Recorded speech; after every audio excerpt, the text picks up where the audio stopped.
Okay, yo, yo, yo. How's everybody doing? How we going? How we doing, guys? Can everybody see and hear me? Time it is. It's about to be that time. Savage. Destroyer said, fashionably late, I see. Well, of course, you know, we're rocking the merch out here. Owning the savagery. Owning the savagery. Yeah.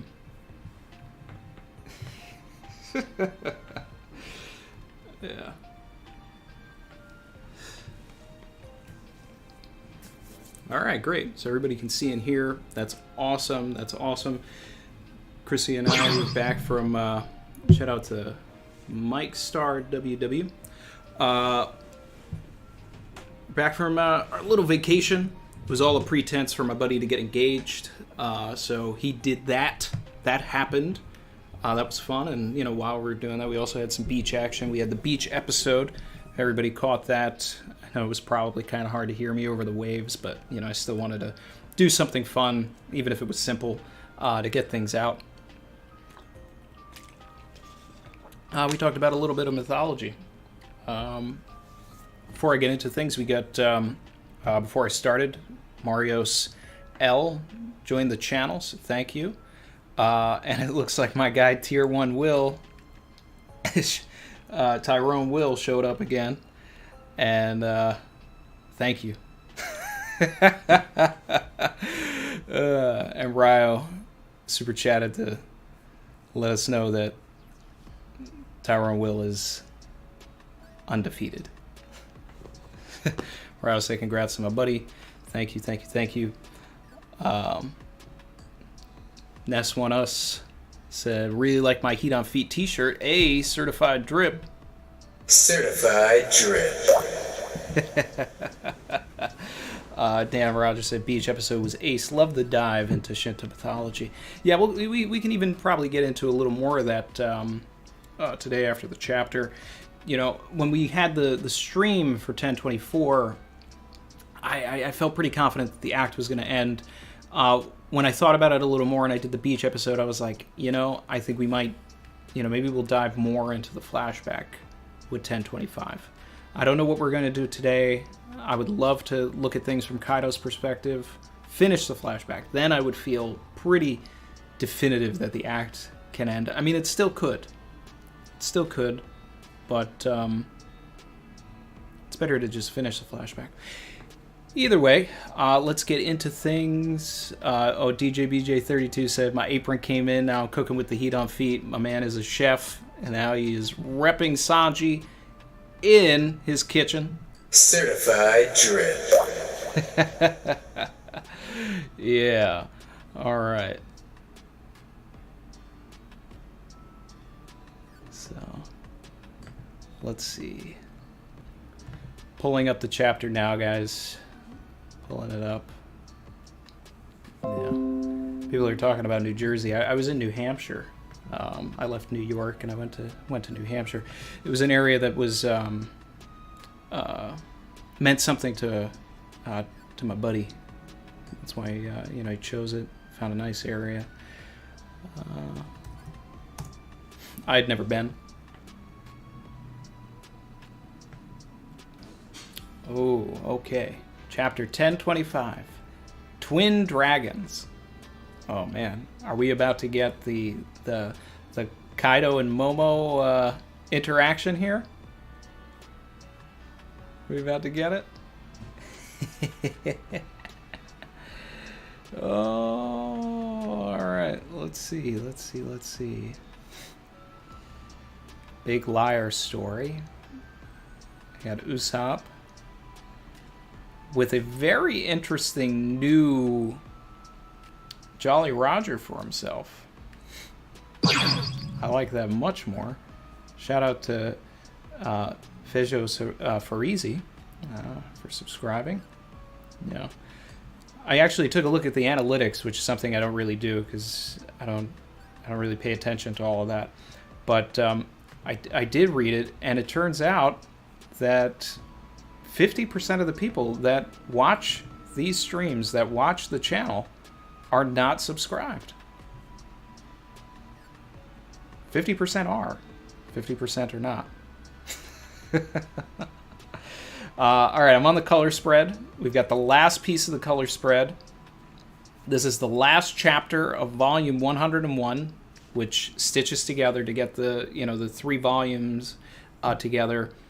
And in that very last one also, we're stitching together this color spread. Oh, man. All right, so we finally have Carrot here. So, Carrot fans are kind of in the mud. No offense, guys, but, Carrot's not next to the Straw Hats. But then again, neither was Yamato, so... so we'll see what happens. But this is probably Oda on purpose, because Carrot is kind of... If I remember the first spread, Carrot is kind of in the same vicinity or area that Yamato was, right?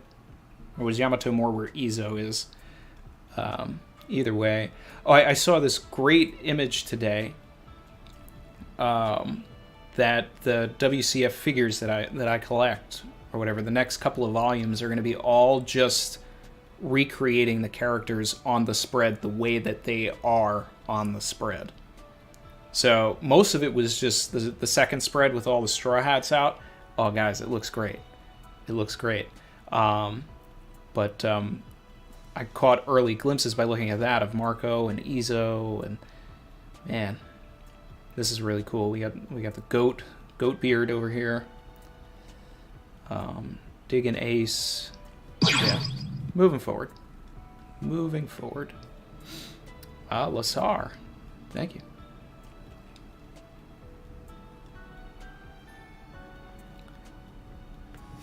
Oh, they put the spread all together. Look at that. Look at this beautiful work of art. Look at it. It's amazing. I love it. Okay.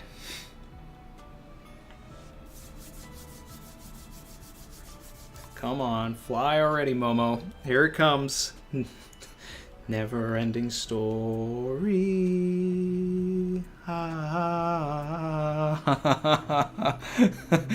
Story. All right, OST's going on. Here we go.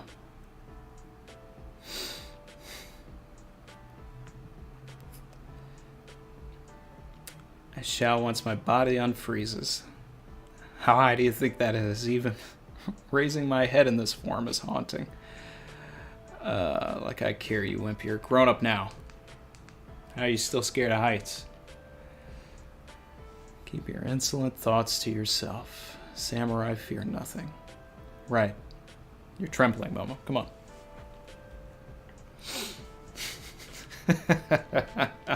I just love the panel of them all just standing watching this. Like,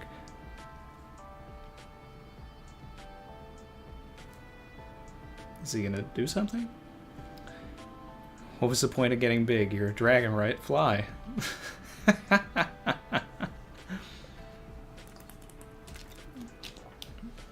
Yeah, I'm in a hurry. If I let Kaido run wild, everyone's done for. Then... Alright. Next page. Back to the top. The aftermath of the Thunder Bagua. Yamato gonna fall over.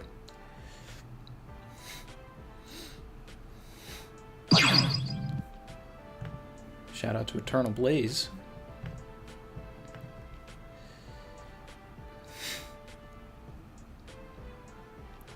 Kagami Yama. That means Mirror Mountain. I'm sure that's what the translation says. Yeah. And this is interesting, too. I forgot to bring this up when I was doing the beach episode, right? But one of the things, when Amaterasu was lured out of the cave, they used a mythical object called the Yata no Kagami, right? And some may remember, Yu Yu Hakusho fans will remember like the 3 items in like the first arc that Yusuke had to get from Hiei. So that was sort of that's based off the same folklore and everything. But the interesting One Piece connection is actually Kizaru, because Kizaru used an attack called Yata no Kagami. That's what he used to, like, I think it was what he hit Apu with right before he, like, blasted Drake. But this is interesting. So Yamato can break into a mirror, just furthering, like, Oda's really playing with this Amaterasu stuff. Let's go to the next page. Okay. Going on to the defensive.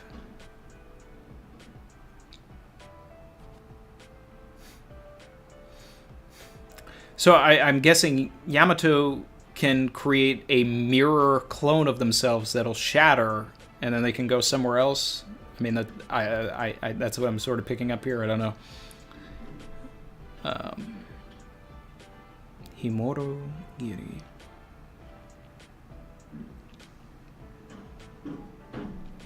Glacial Slash.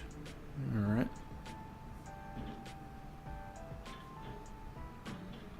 They're going in. Next page.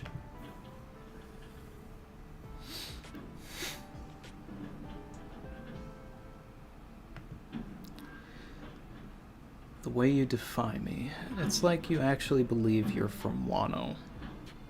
But everyone knows you're my son. You can't escape the truth of your blood. It doesn't matter what you do. The samurai will never consider you one of them. Shut up. What's that got to do with anything? Smack. Next page. You spent your entire life running around this island, crawling through the attics and desperately trying to escape because you are alone. I'm not. And Yamato is not alone. They're not. Now they have the crew. I had friends. Okay. All right. Those are those samurai. Everyone that shows you compassion ends up dead. Interesting. Ace included. Seemingly confirming the Ushimaru stuff, which I am under the belief that Ushimaru is dead.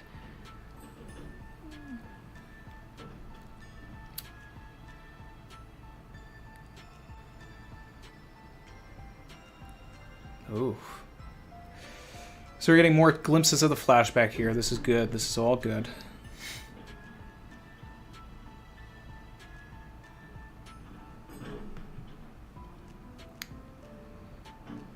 Hey, why was he executed?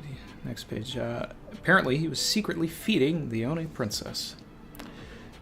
Is that troublemaking runaway still pretending to be Odin?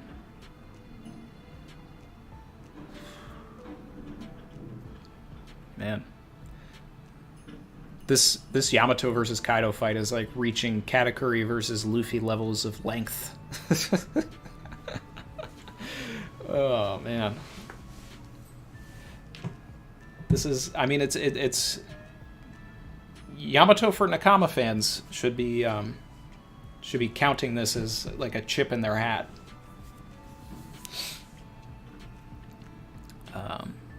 Their acts of kindness were just lies. The truth is, they were all afraid of you.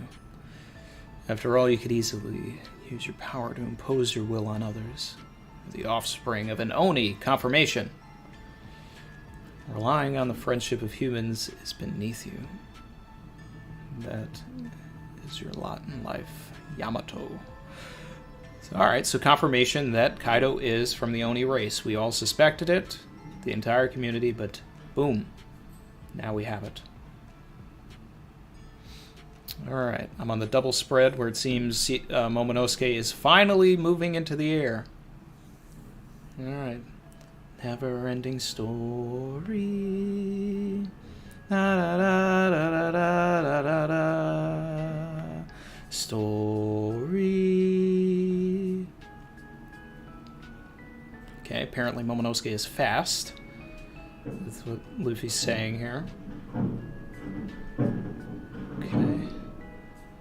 If you guys can hear the construction going outside my apartment, I apologize. Oniyashima's dead ahead. I see some shadowy figures on the roof. Yeah, eyes closed or something? Of course. As if I could fly with my eyes open. Alright. Not that way, we have to get to the roof. Skull Dome live floor.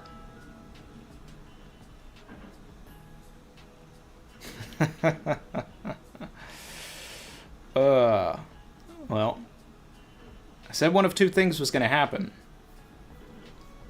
Either Yamato was going to get defeated and Luffy was going to get to the roof and Kaido wasn't going to be there. Or Luffy was going to wind up on one of the bottom levels and have to work his way up to Kaido, allowing for the pacing to naturally progress. Alright, so now we're seeing everybody. What the hell, another dragon? No way. But the way that everything's sort of shaping up, it seems like this is sort of a interlude and they're actually going to get up. So, hey. Marco's just smiling at this.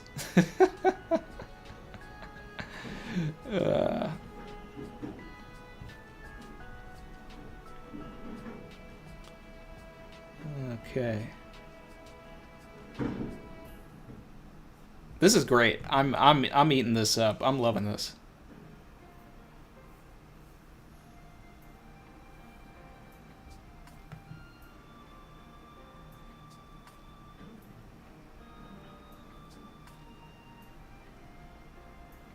Knock it off, Momo. What do you think you're doing?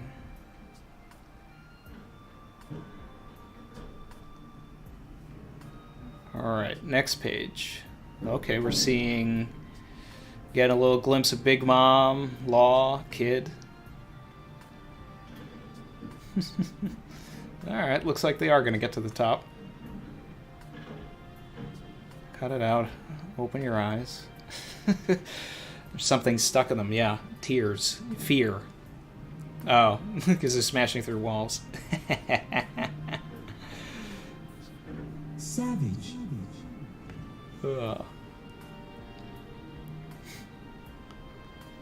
Shout out to Taylor Hayward. I'll read that once we're done with the chapter. Oh, okay. Now they're on the 3rd floor.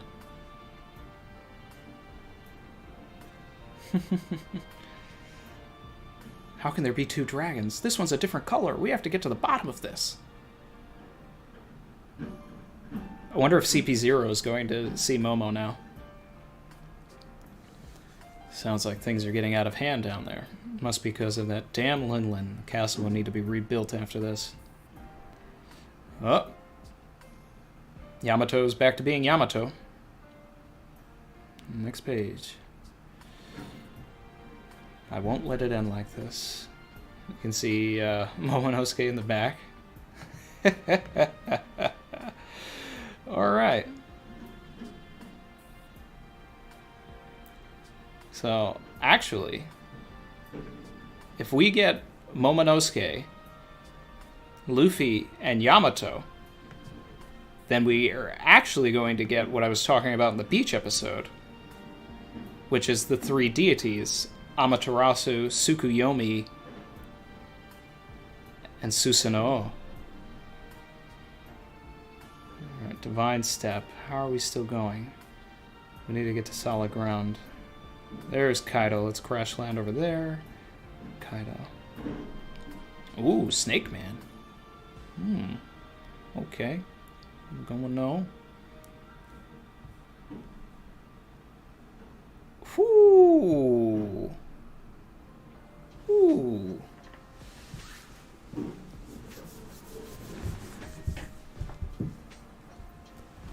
Savage. White Snake Rush. Jet Culverin. Dual Attack. Yamato and Luffy. Okay.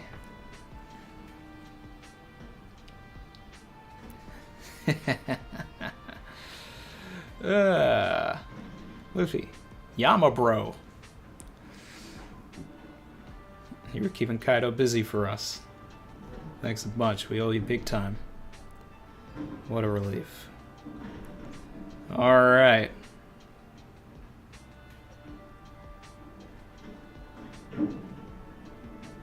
I have been waiting for this panel for so long.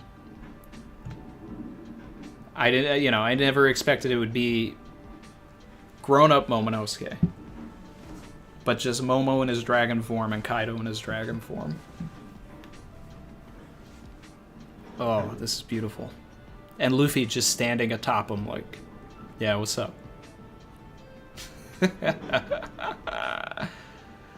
Oh, I'm eating it. I'm eating it. A peach dragon. Could it be?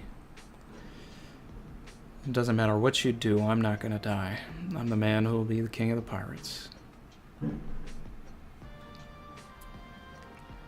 Alright, Momo. There we go. Say it like a man. My name is Kosuke Momonosuke. I'm the man who will be Shogun of Wano.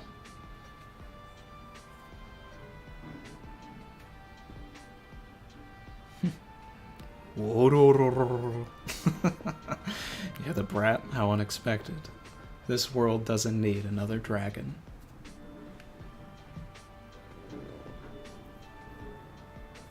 Alright.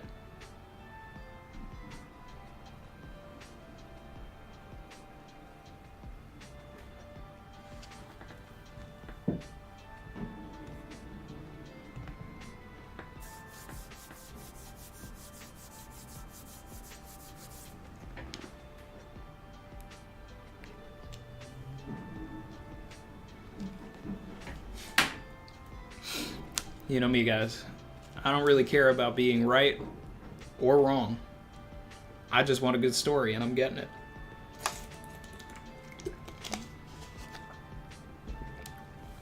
We knew this day was coming.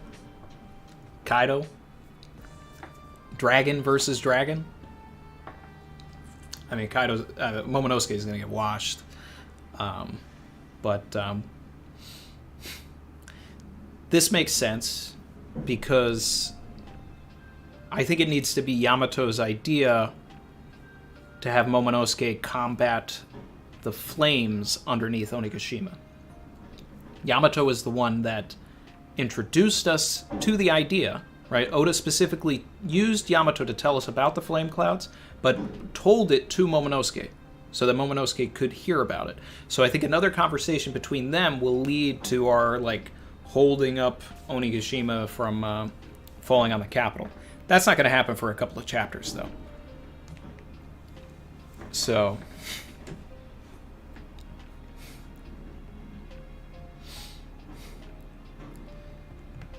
But, yeah. All of this really lines up with what I was talking about last week in the beach episode. Because the three of the top deities in Japanese mythology, right, that are always... you can't talk about Amaterasu without talking about Tsukuyomi, the moon god. Amaterasu being the sun goddess. So Yamato is obviously Oda's making Yamato the avatar of Amaterasu, the sun goddess. Kosuke means crescent moon. Tsukuyomi is the moon god. So now Momonosuke is representing that. And then there's Susanoo, who is the god of the sea and the god of storms. And we know that the D will always bring another storm. So Luffy, being the avatar for Susanoo, makes sense. Now, all three of those gods have had their tiffs, and weird incestual relationships as well, but we're not going to get into that, and I'm sure Oda isn't either. But this is fun. This is interesting.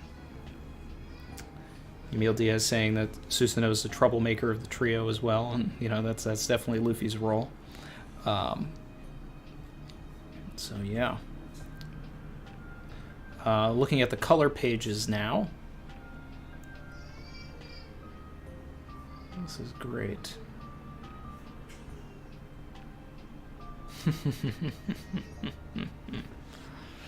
You'll love to see it. You'll love to see it. All right. So I'm coming over to the chat, focusing on that.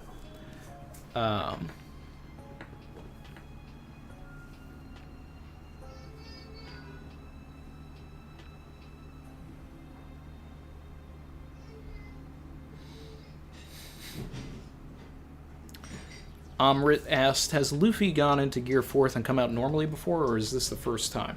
No, he's done it before.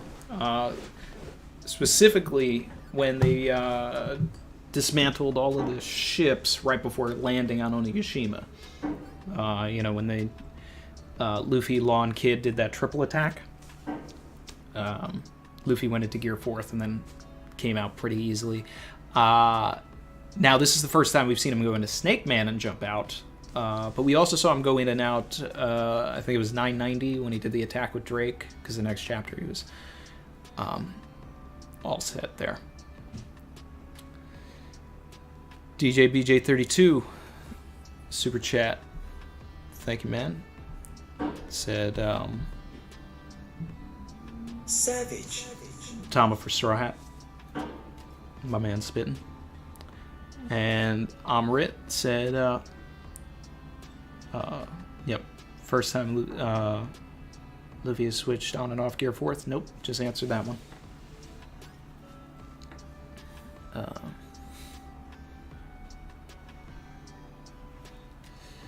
Galaxy says, okay, I'm 100% putting my money on Momo flying with his eyes open for the first time when Onigashima starts falling and he needs to go hold it up. Yeah, that's the moment where, you know, things are going to get real for him, and he's gonna go full man right there. Gum Diesel. The fact that Kaido has fought the 1, Red Scabbards, 2, 5 Supernovas, 3, Yamato, and is now about to take on a 1v3. Yonko's strength is not just hype. Yeah. Kaido is called the strongest creature for a reason. And we see it. We see it. This man's durability is no joke. So. Yeah. Savage. Ryo said, R.I.P. Luffy versus Jack. It seems like it. I'm a little disappointed. But only because it just doesn't... It's not like I'm like, oh, I wanted to be right. It's just more of a...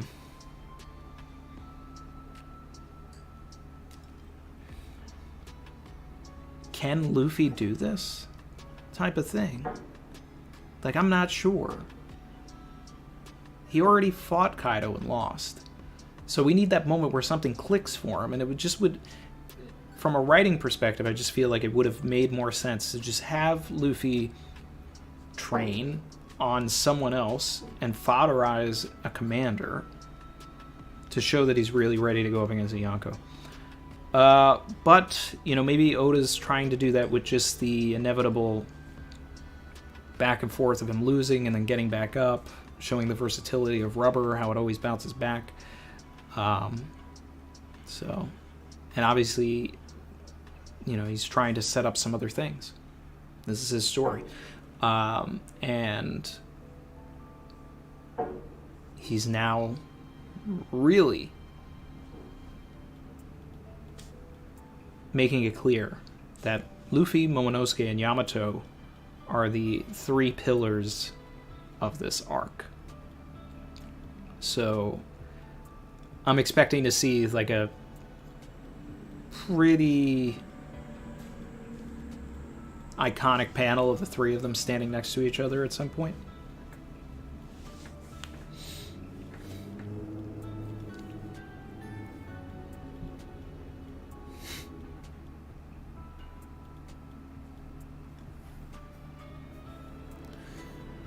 Diz of the Ghost We got a dragon versus the 3 products of dragons. Savage. Yeah. Luffy's the product of a dragon.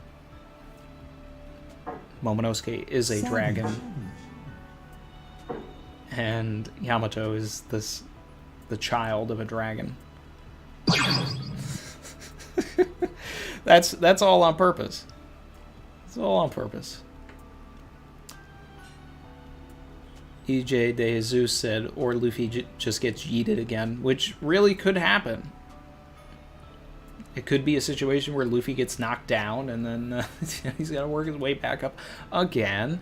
And then it's Momonosuke and Yamato trying to figure things out while Luffy tries to get back up. I mean, there's plenty of things, and then he's got to. Then Luffy's really in a rush and gets stopped by Jack or something. Chad Elmer. Dragons have been a bad omen for Wano for years because of Kaido. Dragon Momo being seen by everyone and turning the tides of battle changes that for them. Yeah, and I've talked about that, especially, even going as far back as even before all of this stuff with Momo getting aged back up. Just the idea of him holding Onigashima up, but now that he is grown and is the size of Kaido, he's going to be able to reshape that image for Wano. He's going to be able to come in and show them that not all dragons are bad. So, and I think that's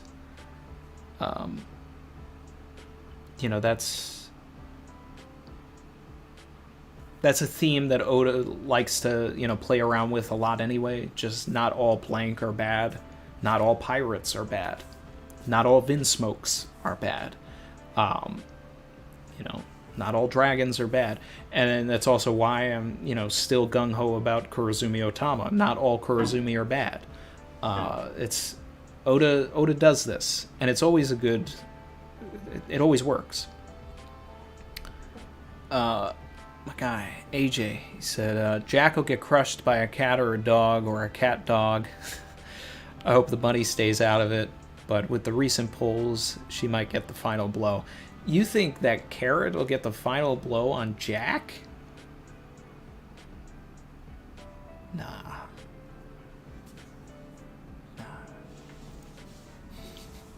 Carrot fans would be eating a whole bushel of carrots if Carrot took out Jack. I can't abide by that.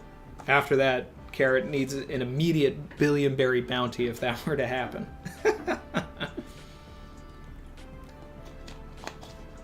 And Paraspero would need a 2 billion bounty for easily defeating Carrot.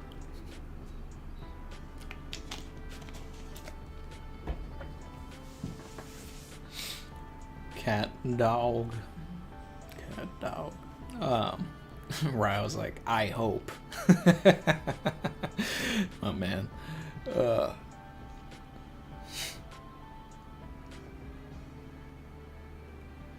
see.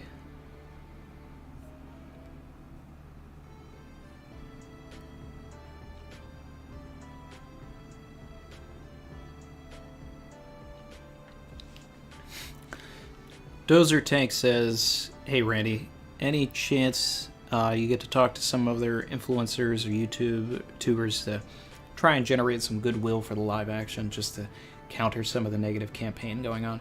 So there is it seems like a huge negative campaign. There's a very vocal outcry by people that just don't want to see this or whatever, but I am very positive about it. I've always been positive about it because I understand the film industry. I understand the way where technology is right now, and I know that it can happen. As long as the cast is correct and there's chemistry, it's going to work. I think Roger Space is probably the other person in the community that is very vocal about being excited for the live action. Everybody else is pretty tepid. And that's because I would say everybody's been burnt. Death Note, Ghost in the Shell, Dragon Ball Evolution, the list goes on and on and on and on. But nothing has been a television show yet. And if you're not really clued in, it's hard to explain the differences in, a minute of why that means so much. But it's really just going to come down to when Cowboy Bebop comes out. And I think once that comes out, I'll probably do some content on that, just from the lens of what Cowboy Bebop has done and what it'll do to alleviate things. But to anybody that, I was getting a bunch of comments about, this whole stuff. People were going back into Steve Maeda's tweets and Instagram and all that to talk about, the post he made about Kamala Harris and comparing Trump to Charlos and all that. And I think that's all, it was jokes. And he's also not wrong. Not the Luffy and Kamala comparison thing, because that's not what he was doing. So, it's like people are taking that out of context and they're like putting things and saying like, oh, he really compared Luffy to Kamala Harris. And it's like, no, Kamala's middle initial is D. You just put Luffy, Monkey D, Luffy, Kamala D, Harris, Will of D, ... It's not saying Luffy is Kamala. So that's where the internet just sucks. Where, people can just take that, run with it. It gets, 50,000 retweets or whatever, and now everybody's like, man, this is trash. This is going to suck. Let it come out.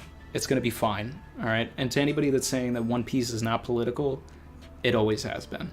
It's been political since the Alabasta saga started. All right. Vivi came in and made the show political. Everything, and that's one of the reasons why I like Vivi. It's one of the reasons why I like the series, is that there's politics involved. So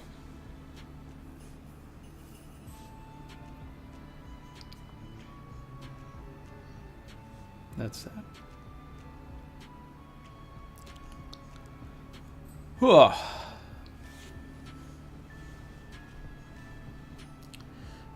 Emil Diaz, Randy, do you think that an Oni race is real? Yeah, I do. Especially since we have the ancient Oni race, and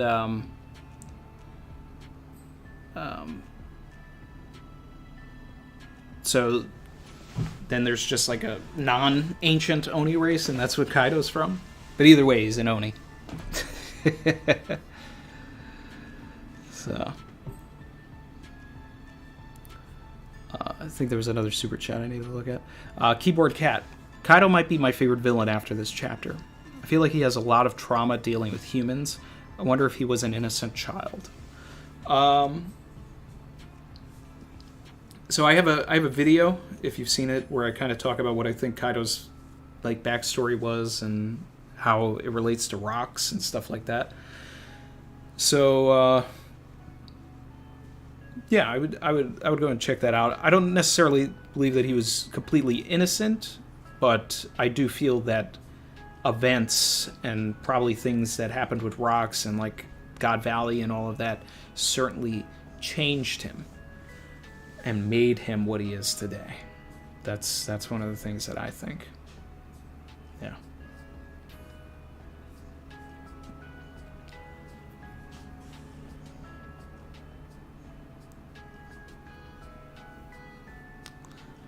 Let's see.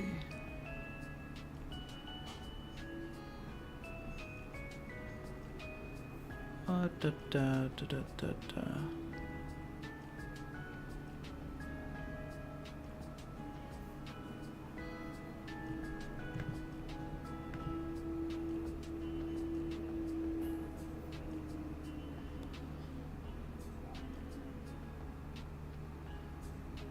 Do, do, do, do, do. Smashler said, agreed, One Piece is very political. The world government is incredibly Orwellian, the revolutionaries, etc. Conrad said, been political since at least Arlong Park, if not Baratier, seeing marine corruption. I mean, if you want to do that, then you might as well just take it all the way to Shellstown with Morgan, you know. I mean, it was political from the beginning, sure. You know, and immediately set up the Marines as, like, the bad guys and all of that, and, like, setting up that idea of, like, you know, who do we trust? Are the pirates the bad guys? Because obviously we're rooting for Luffy, and he wants to be a pirate. But I feel like it's when, shout out to Kunta, but that's when I feel like But I feel like Alabasta is when like the door sort of just like blew open with all of it. Like, here's the reverie. Shout out to Bo Siebert. That's when everything, and not even so much Alabasta, but just that saga, just from Whiskey Peak on, learning about the reverie, that there is this sort of coming together of minds in the world government and all of that, and then, eventually, and then having it blow even more wider and open, at the end of Jaya, when we finally go to Mary Joa and we see all of the, the other warlords and Sengoku and the conversations that are going on and the Gorosei, and it's like this, there's so much going on in the background, and it's like, yeah, Luffy's moving through this world, but everything outside of him is extremely political. And that's what's interesting. DJBJ32 said, "Do you think we get a mini Vegapunk Kaido flashback?" I think when we get the Kaido flashback, elements of Vegapunk experimenting on Kaido will be definitely a part of it, and it could very well come through a conversation here with Momonosuke, based on the fact that the fruit comes from Vegapunk, right? Because if they start getting into like, how are you a dragon? How is this happening? Why is this happening? Then suddenly Kaido could very well have a Vegapunk flashback to all of the torture and understand, so that's where you come from. And I still want Kaido to really sort of lay into Momonosuke. I think it would be a good character thing. And I've talked about it a lot, and some people have taken it out of context in the comments. As I was talking about Momonosuke not earning his fruit, and I was getting a lot of comments like, how do you earn a fruit? And like, Luffy didn't earn his fruit. Nobody earned this fruit. And I'm like saying, and it's like, I was speaking in whatever video that was, and I was getting comments, I was coming from the perspective of my own headcanon with the way that Kaido would be looking at Momonosuke and the way I've talked about it before. But sometimes I forget, like, sometimes I need to talk about everything like it's the first time I'm talking about it because there's new people listening. So I think that Kaido is going to look at Momonosuke the way that he has always looked at Momonosuke and say things like, you haven't earned any of this. You didn't earn your name. You didn't earn your age, and you didn't earn my power. Not necessarily. And maybe there's a thing where Kaido, didn't necessarily earn his too, but his key thing is perseverance, right? He respects that you put the work in. Odin put the work in for his strength. Like, he acknowledges him as an equal. He's starting to acknowledge Luffy because Luffy's put the work in. But Momonosuke really has not put the work in. Yeah, we see him training here and there, and I like Momonosuke. I'm not putting him down. But I'm just saying, Momonosuke did not earn his age. He skipped all of this. So if he ends up being magically powerful and all of that, like, Kaido's probably going to have a problem with that. Mickwing Z Nuts said, did CP0 see Dragon Momo? I didn't see a panel where they did, but I mean, it's very possible. And we know that we had that conversation going back to, 1007, where they were like talking about Momonosuke's fruit and how it was a failure and all of that. And it was just like, okay, well, this is obviously a setup. And, it would actually be pretty interesting. I've never thought about it, but it would be interesting if at the end of all of this, CP0 like tries to kidnap Momonosuke, saying that like he's now the property of the government because he proved that fruit works, and they need to understand why it worked on him when it didn't work in some other cases. That's a possibility.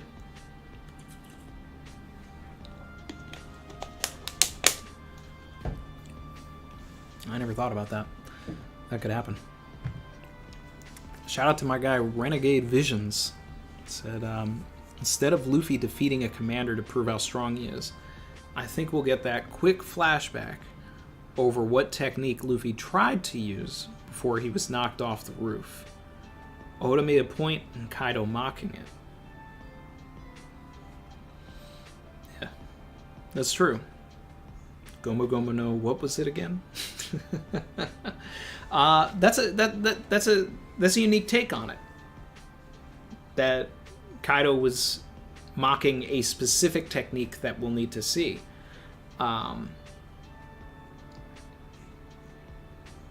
Maybe. I thought he was just being the savage that he is. Just like, I just killed this kid. What was he saying every time he didn't attack? Gomu Gomu, what? So, maybe. I don't necessarily think we need that flashback to see what happened. But, if we get it, we get it.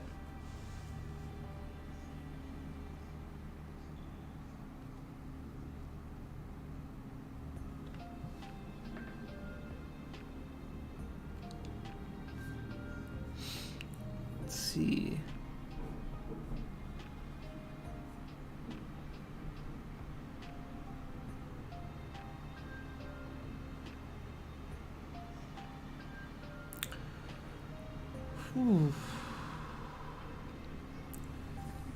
Giggles says, to be perfectly honest, all the live action has to achieve is bring new and more people into One Piece. Even if we old school fans don't like it, it should bring in new folk. And that's true.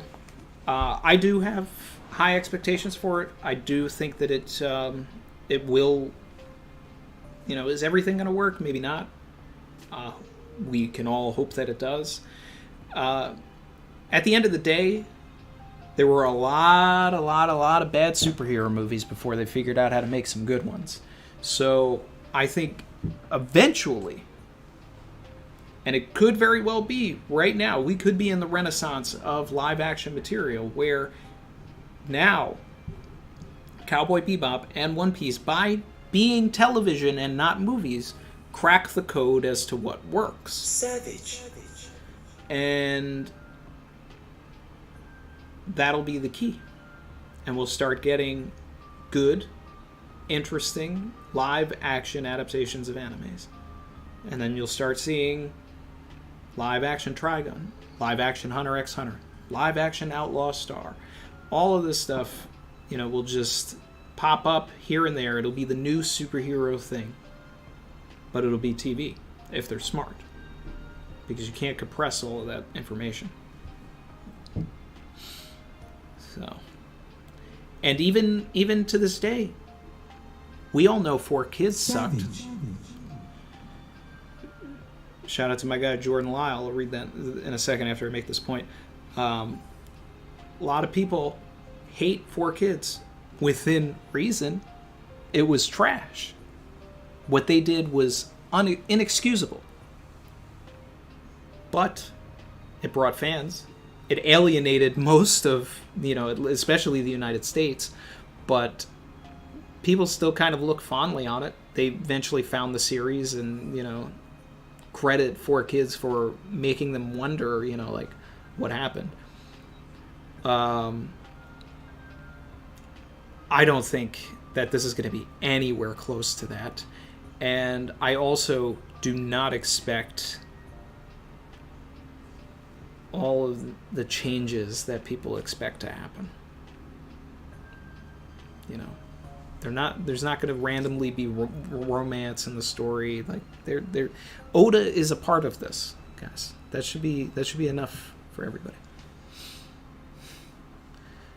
Jordan Lyle said, "Hey Randy, hope you and the fam are well. Just popping in. We'll watch the VOD later. Recently thinking about a connection between Otama and Yamato. Rice Bowl names being reverse. Wondering your thoughts on this connection." So when Yamato was actually revealed in like 983, 984, I had brought up that there was a connection between them because their names, if you write them together, are a palindrome. If you go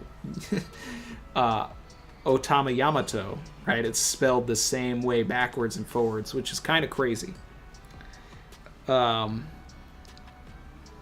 And I think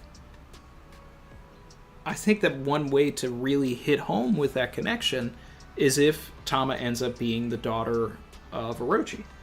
Because then you have these two characters that are both children of the people that are responsible for Odin's death, and two people that Momonosuke is just gonna have to, learn to forgive. So that's kind of interesting.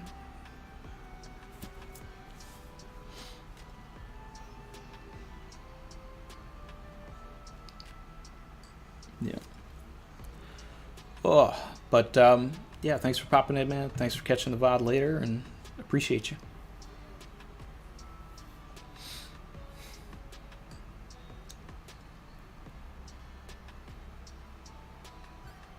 East Blue Drew. Yo, Randy, you caught that Matrix trailer? I did. I'm not that impressed.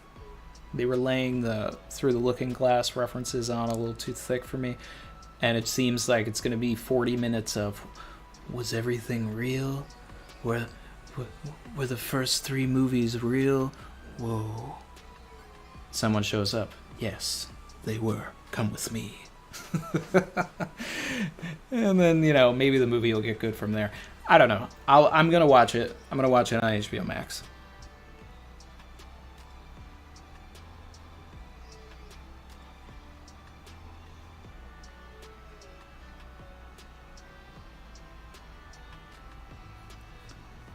Let's see. Catching up on the chat.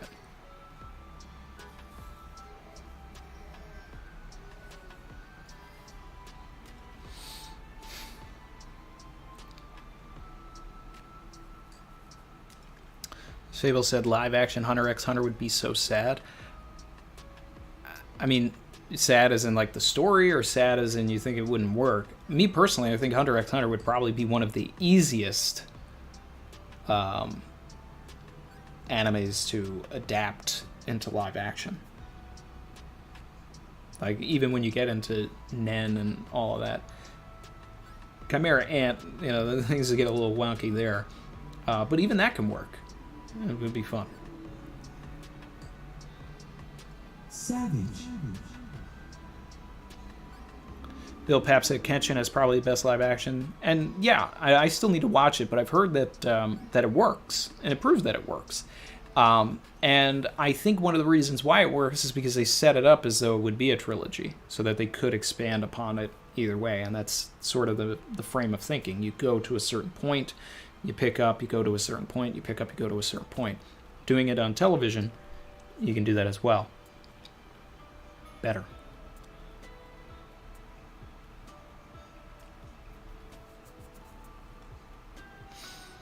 Galaxy Vita said, yeah, One Piece should be the first to do that. I still don't get why they make animes that are way easier to make live action first. So I think you're saying, why didn't they go the TV route long ago? It's because TV and film have always been sort of at odds with each other, so there wasn't a lot of faith in TV until probably 10 years ago. Now, all of the top stars and all this stuff, they want to do TV now. So there's just a lot of stuff.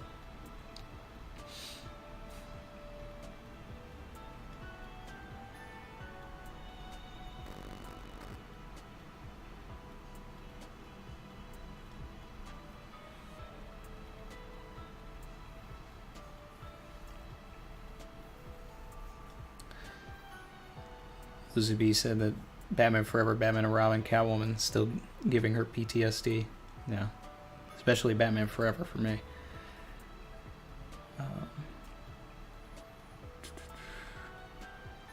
Did you guys see that speaking of 4Kids, did you guys see that, I think his name's Sean Conrad, the guy who did the rap for 4Kids One Piece, did an updated version and included Robin, Frankie, Jinbei, and and Brooke. It was interesting. Shout out to that guy. I mean, he was just doing a job. But he just did it for fun.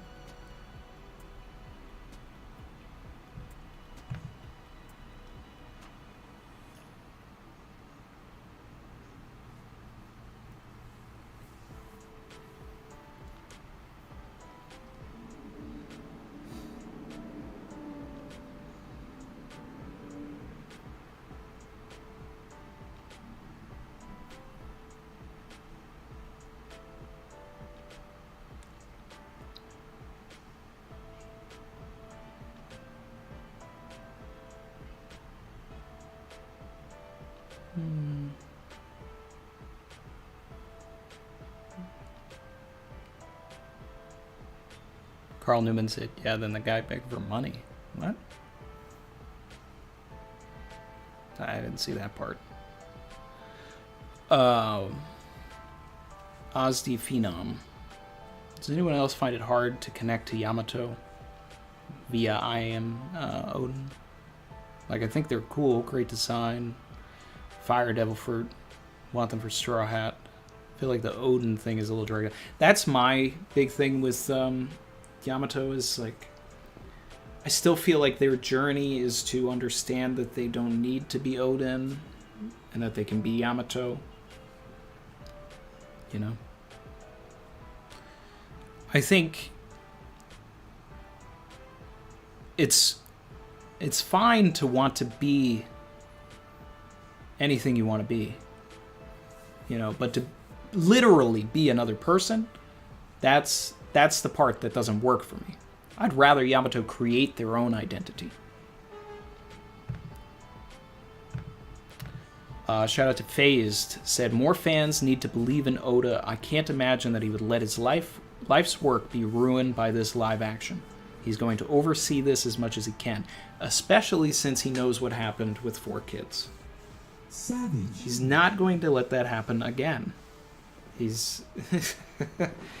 I think that's also why, if you watch the Reverie last year that Matt Owens did, where he said he literally had to, like, audition for Oda. He had to meet with him. He had to write a spec script, I think that's what he said, and Oda had to approve it and understand that they were going the right direction. So... And I mean, like, they've been trying to do this and get it off the ground since 2017.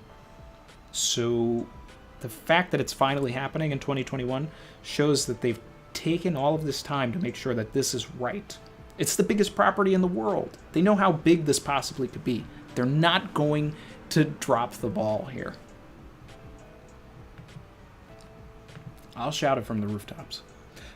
Renegade Visions, thank you, my guy, said, in Pirate Warriors 4, Luffy defeated Kaido with a move called Dragon Culverin in Snake Man form. Think it'll happen here? I want to go back and rewatch the end of that, because I played the game.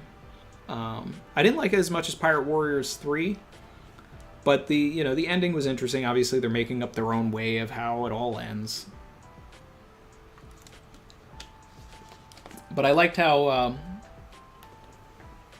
Momonosuke was involved in that as well. When they were making all of that, Yamato wasn't even really a character yet, so they're not in the game. Maybe, but I don't think that Oda's going to, like, copy the game. I think he's got his own way out of this.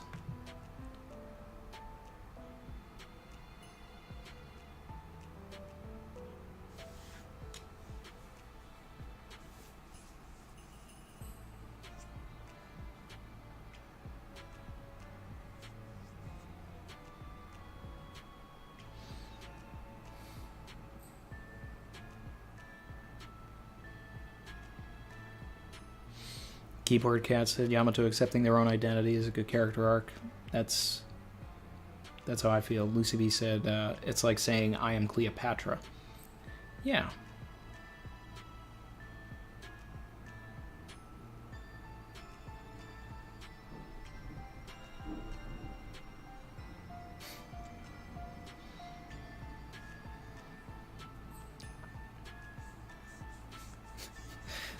There's a lot of 4Kids to up cap in the chat right now.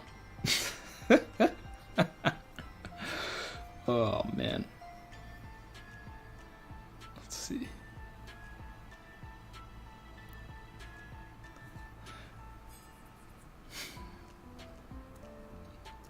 Let's see. I'm going to take a look back at the chapter, see if there's anything else that we can draw from things.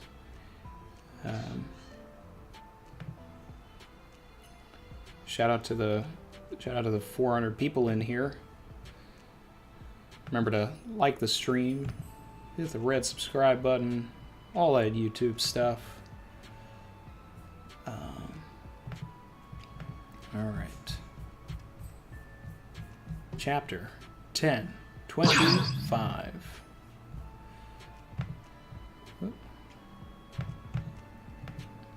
Shout out to One Tavel. Brandon King says, do you think we'll get a Kid and Killer flashback? Depends on how much Oda really wants to like put into Kid and Killer at this point. I think if we get any sort of a flashback, it might be like a mini one. Because I don't get the impression that Oda's really gonna go the law treatment with Kid anymore. I think there's just too little time in the story for it.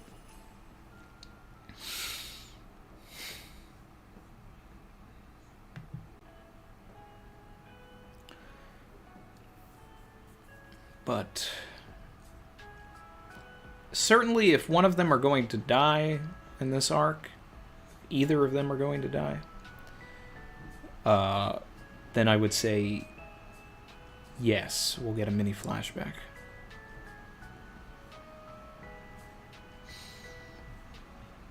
Alright. So I think the coolest part of the chapter for me was the Kagami-yama attack. Like, that was one of the most interesting things, and like one of the most weird, like, just One Piece things that kind of only makes sense if you're like really clued into the lore and all of this other stuff. And I mean, even then it's still wacky.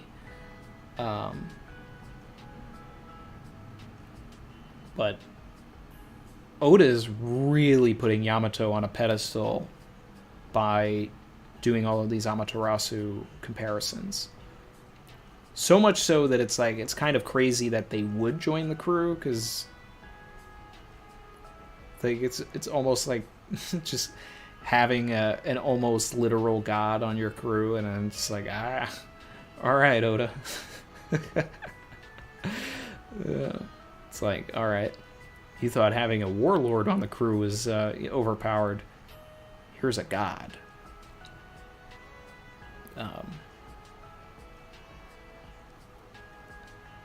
So Kaido revealed that they're an Oni. I really loved all this stuff about Momo, like, just crashing through every floor of Onigashima. Like, that's just pure One Piece right there. It's pure One Piece.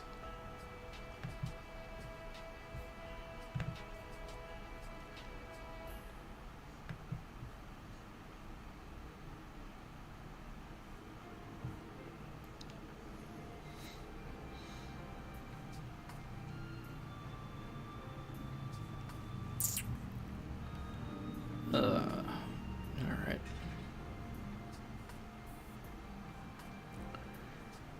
Yeah. I mean, this chapter is pretty straightforward. Where do we go from here? I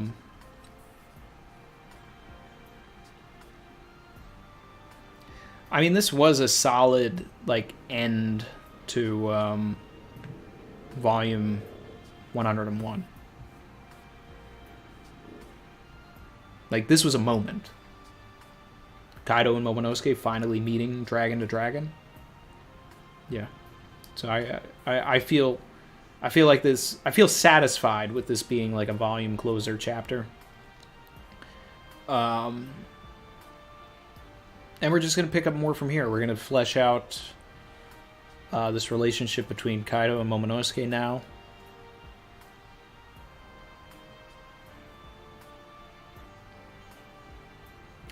Could get clued in a little bit on the experiments that happened to Kaido, where the fruit is coming in. We could get CP0 next chapter talking about this.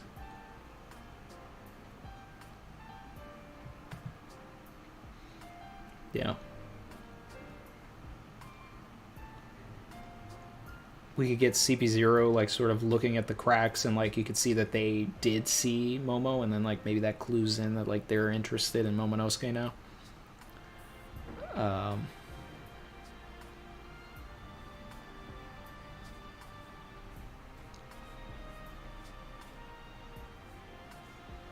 Yeah. I'm just here for the journey at this point.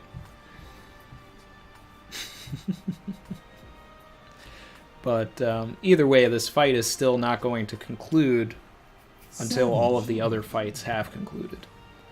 So... Savage. probably get a little bit of this. Go back downstairs for some other stuff. Ryo said, honestly surprised Act 3 didn't end this chapter. And I don't really see it ending next chapter or in 1032 either. I think Wano is just 3 acts. And it's very possible that it could be. At this point, I'm literally not going to say that the act is going to end again unless we get a full Kaido flashback. Because that's the only way that everything's going to work structure-wise. I respect Oda's ability as a writer. I respect Oda's understanding of structure. So he is going to go. Act 3 was prologue, flashback, the meat of the arc, and then I think it's going to go flashback, epilogue, end of arc. End of act, maybe end of arc. I don't know. But,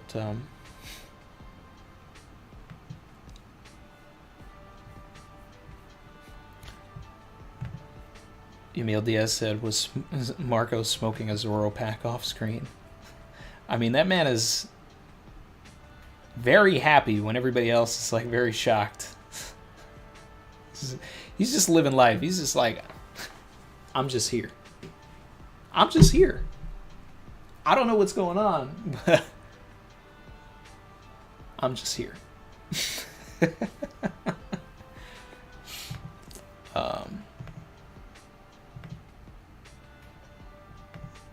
see.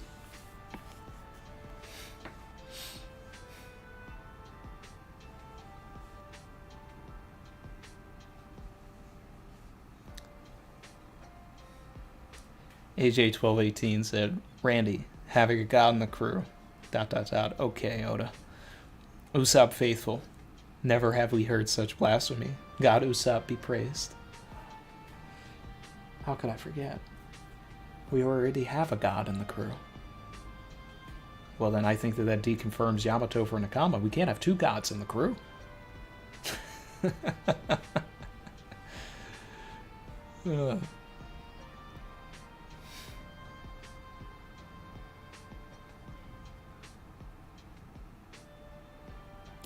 Galaxy said,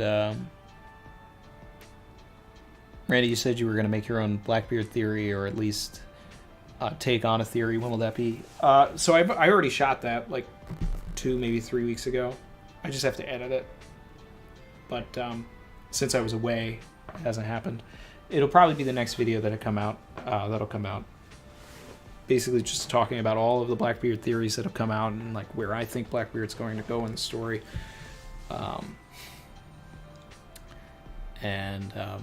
While also talking about one key element and through line in every scene that we see with Blackbeard and how that ties into the larger bit of One Piece. So look out for that whenever I'm done editing, and I have barely started with it, so it'll be a little bit. If I get some time this week, maybe next week. Or maybe not. Maybe like 2 weeks from now.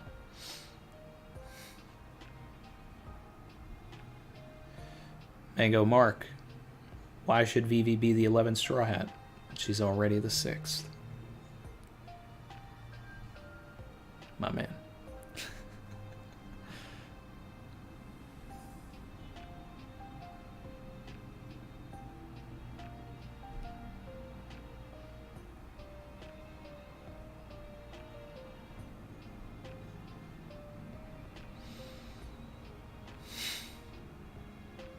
Max says I gotta take off. Randy, thanks for the stream today. Appreciate you, my man.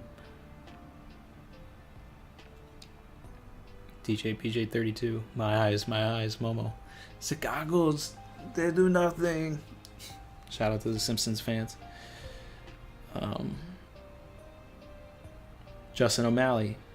Should Yamato protect Wano to surpass Odin? So I've seen this come up a lot, right? Is that Odin failed Wano by leaving. By knowing that it was in disarray and then choosing adventure. So, should, in theory, Yamato then stay to protect Wano to be better than Odin and do what Odin chose not to do instead of going on an adventure? The thing with that is that by the time Yamato has to make that philosophical choice, Wano will not be in disarray and will be a saved country.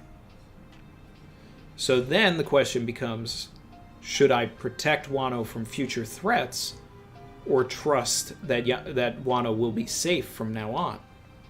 And that'll come from either,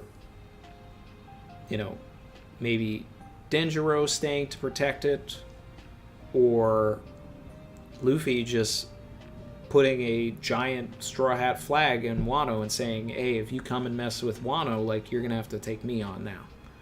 So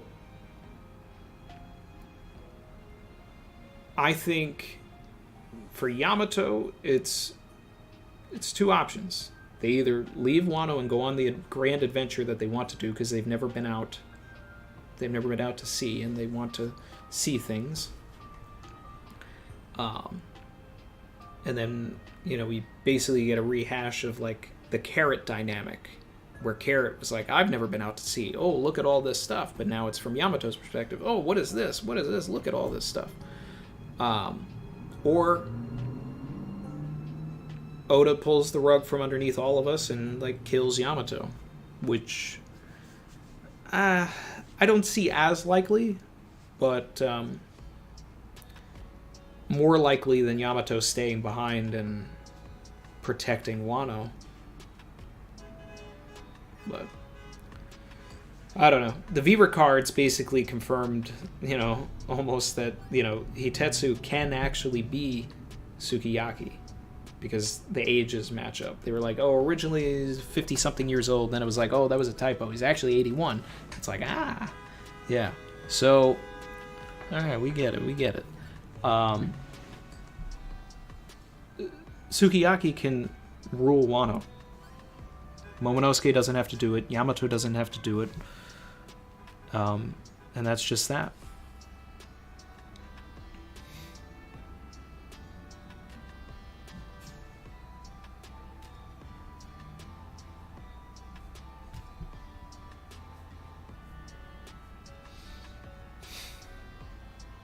Let's see. Diz of the Ghost. What are we doing for next week's break stream? That's a great question. So, gonna have to think about that.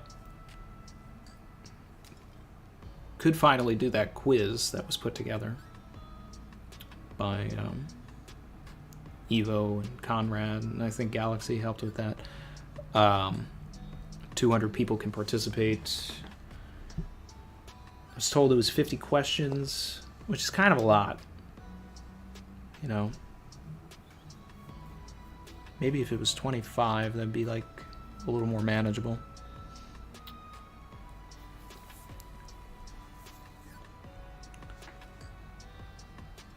I'm trying to find a program or a site or something, because I want to give back to the community and everything, and I want to like do like a giveaway, or either give away like some figures, or maybe like something in the shop, and just send it to somebody. I'm looking at like Gleam and things like that, so I want to do something like that, but I'm trying to find the right tool to do it, because some of the stuff is just really complicated. I just want like some sort of random number generator. So I need to look more into that kind of stuff. If anybody has break week stream ideas, leave them in the chats.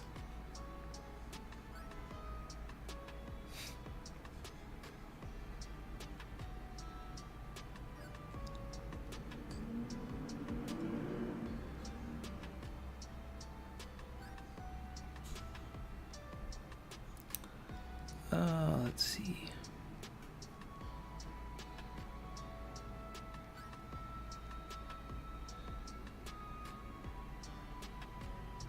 Renegade Visions. Could Yamato and Kaido mirror the red and blue Oni lore? I'm gonna have to look into that. Red and blue Oni.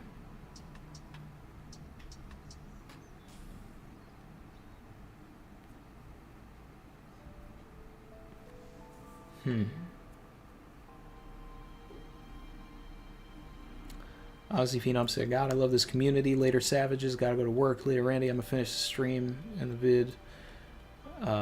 Fire Chapter 3 supers. Appreciate you.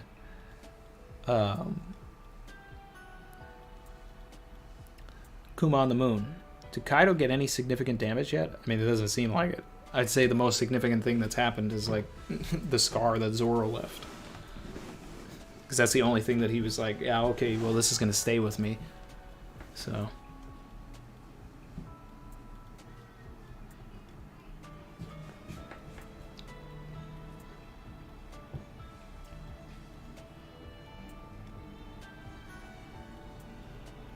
Void Worshipper, Randy, you see that pic of Momo looking like Whitebeard?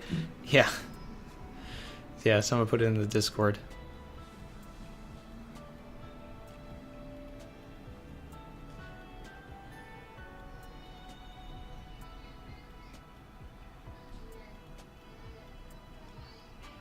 David said, wouldn't Vivi be kind of pissed to see Robin in the crew? No. We already got Vivi's reaction to Robin being in the crew after Eni's lobby. And she was just like, Luffy's a grown man. He can make his own choices. If she's there, it's for a reason.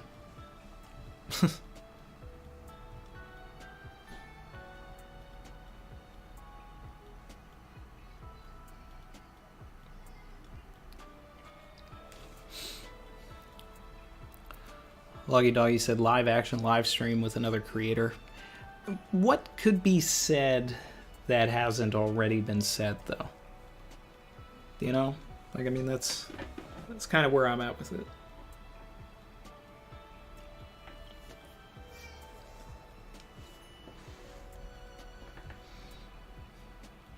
Because it really, at this point, if it's to try and change the conversation to something more positive, everybody's already made their decision. Now it's at the point where people need to see something, and then when that comes out, then it's either going to be they're either going to feel vindicated, or it's going to be a Heath Ledger as Joker situation, or and they're just going to have to take the L.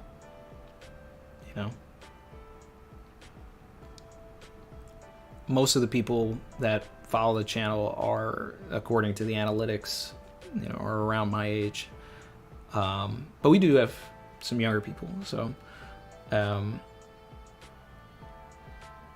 when Heath Ledger was cast as the Joker, the internet, still semi brand new and all of this, were very upset. Said that he couldn't do it. Now he's hailed as the greatest Joker of all time. Copyright. Hi, Randy. How will Kaido be defeated? Does the Alliance just beat him down brute force? Do they wear down out his stamina? Do they find a way to stab him? Or do we need a smarter way to defeat him? I mean, that's why I was so gung-ho about, like, TTK. Because I was like, I don't know how we beat this guy. If... I mean, I think it's got to be like a group effort with Luffy landing the final blow. It has to be in front of all of the citizens so that they can see him go down. Like the actual schematics of like what they need to do, I don't know. But, you know, there's a lot of things at play with the number 9. And I think that there's going to have to be 9 people that have to, you know, work together to take him down. So I think that the fight is going to move away from the rooftop and like go to the live floor at some point.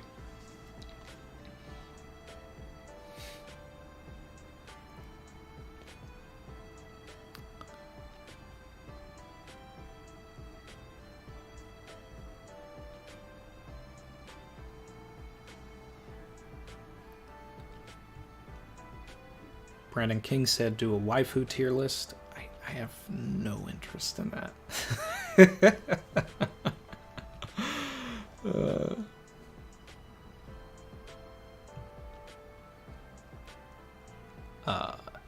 Giovanni Velez said break down mythology in One Piece.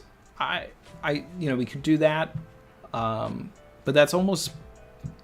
I'd rather do that in its own video, so that I can like put pictures and stuff maybe, because I can talk about stuff, but like. I don't know. It's better as like a long VOD or something.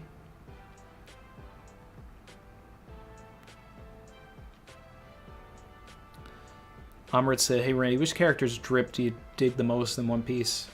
I mean, gotta give it to Sanji. Sanji's the drippiest in One Piece. I mean, like best outfit is probably the Water 7 Sea Train outfit, the pinstripe. Love that. Like that's a classic.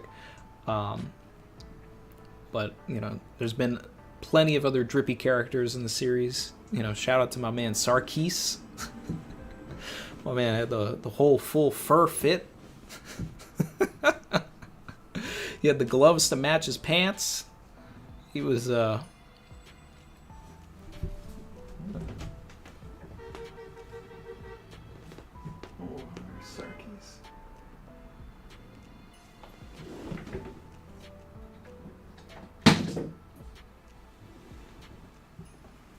This dude right here, one of the drippiest dudes in all of One Piece.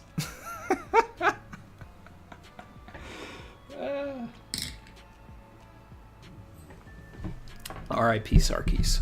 He died on the way to Skypiea.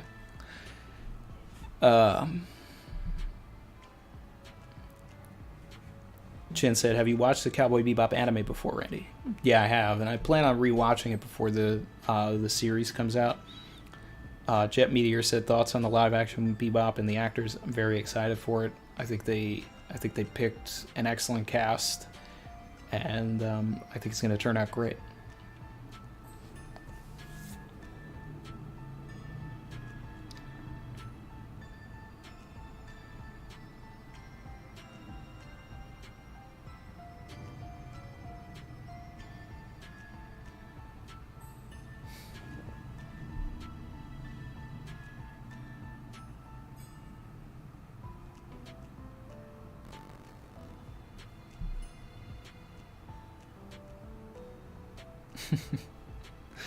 A lot of numbers are thrown around about my my age. Only one person got it right.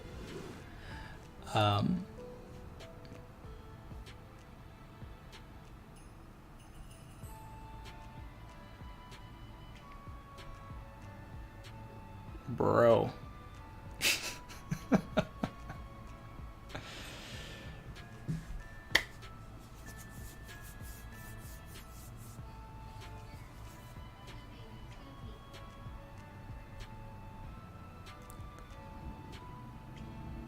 W's in the chat from my man.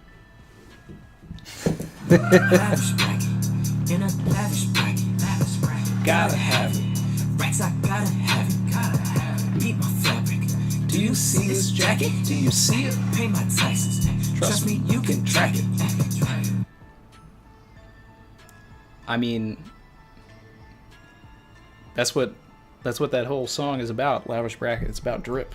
Do you see this jacket? My man said, speaking of drip, are there any trademark hurdles preventing a conviction Jolly Roger T?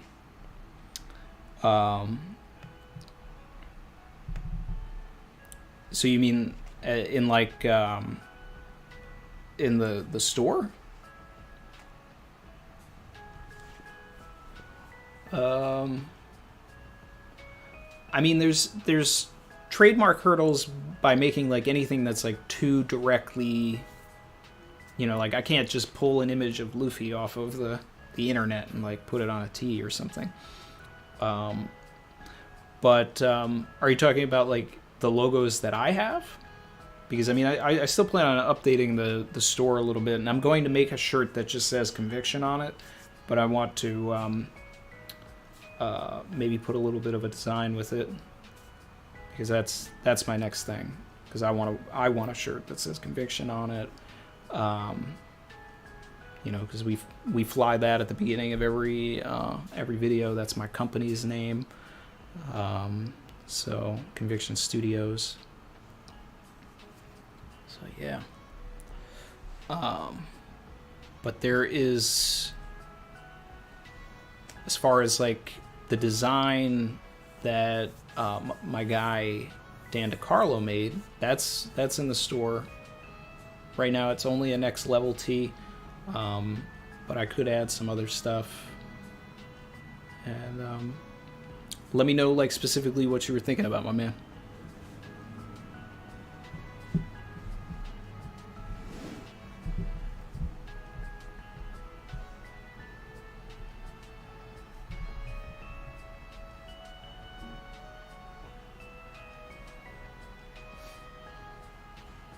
Lucy B said, I remember people saying you picked Beetlejuice to play Batman. Yeah. Not only were they saying you picked Beetlejuice to play Batman, they were saying you picked Mr. Mom to play Batman. Mr. Mom? Batman?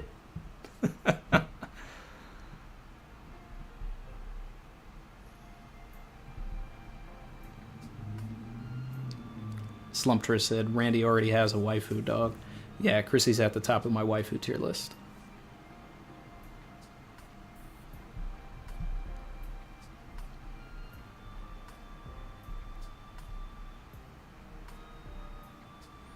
Rao says, post time skip, Lucci has the best drip. Keyboard Cat said, all Admirals full drip. I think we need to do a drip tier list. Certified drip tier list. Ranking the drippiest characters in One Piece. See, now that would be fun because it's funny, right? And it's not, it's not actually like, there's no power scaling involved. It's just like, who's got the drip?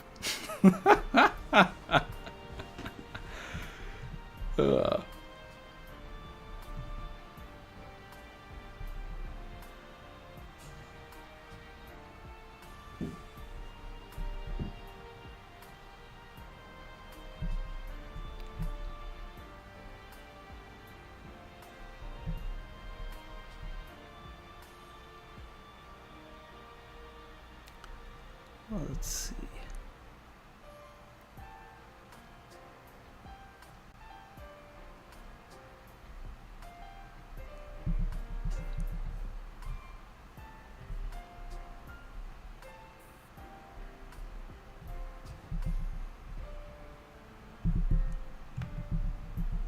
Did my guy Ty answer me?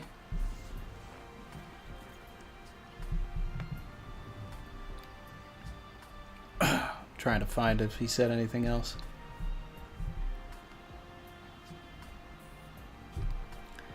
AJ1218 is correct. My IMDb has my birthday on it.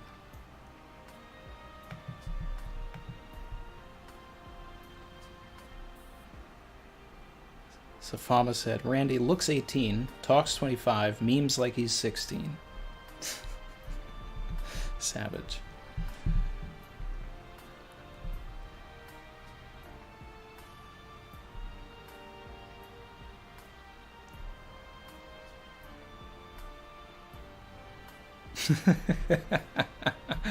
Looks like people want the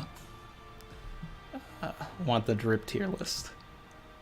That might be fun. That might be funny.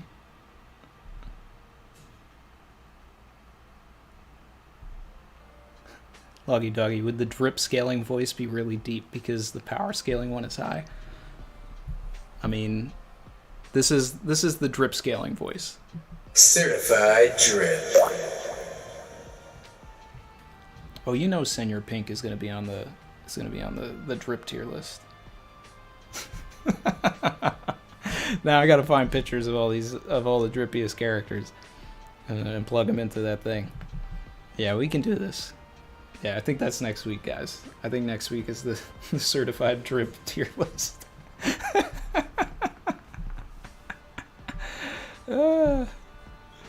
Okay.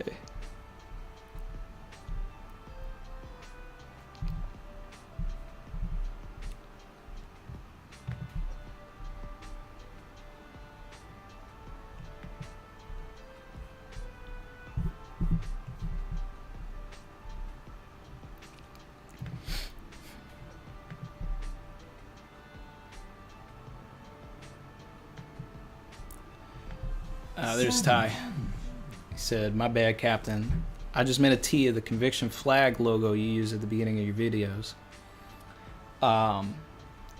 So what I'm planning to do for the conviction shirt, which is I think going to be the next shirt that I put in the shop, is there's no trademark with that, because the person who made that flag, I have permission to use that whole thing and all of that. But at the same time, since it's a moving image, I can't necessarily put that on a shirt. I've tried to cut it out and use it for some things, but I don't think that it's gonna look that great on a shirt. So what I think I'm gonna do is sort of the way that I have, Savage here. I'm gonna have conviction written. But what I want to do is probably do something where because the reason why I love the word conviction, why it's my favorite word, is because of Dr. Herolook. And just the speech that he gives Chopper, that was just something that really resonated to me when I was first getting into the series. And then when Luffy reiterates it again, and at the end, toward the end of Drum, when he saves Herolook's flag, and he's like, "This is a symbol of conviction. This is something you stake your life on." And I just love that moment. It just resonates with me so much. So I love that word so much that that's what I operate with. So whatever I do, and it's just, it also, I feel like that word ties a lot into Vivi's goodbye as well. So, maybe if I just make a design that's conviction, but then sort of has an X on it, or some sort of design in the background that I can figure out, maybe. Or maybe just straight conviction. I don't know. Or, I could do something where I have the Jolly Roger that was made for me by my guy Dan, and then put conviction underneath that. There's a couple of ways to do it, but I like the simplicity, similar to the way that the Savage is right here. Conviction, but instead of gold, white or silver. Shout out to Kuma on the Moon. Join the channel. My guy paw-pawed himself all the way to the moon.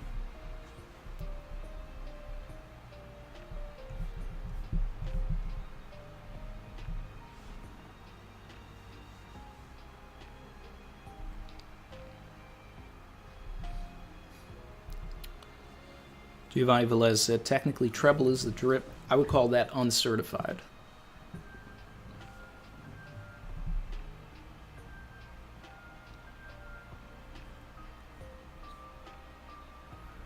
And shout out to Mr. Nimbus for the super sticker. Thank you.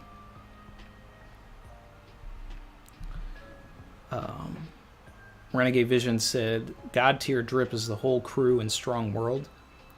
At the end, yeah.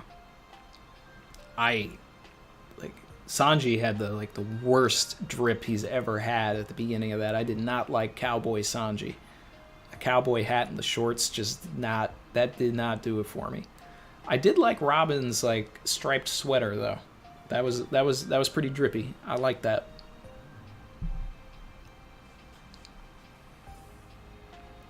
Perry Motivated said, drip tier list is the best. Let's do it.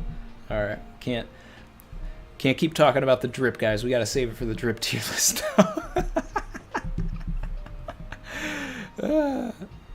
I've never done a tier list on the not officially. I'm gonna have to figure out how to organize the stream and get the screen up on there. Shout out to Sam Vlogs, and we're gonna do this.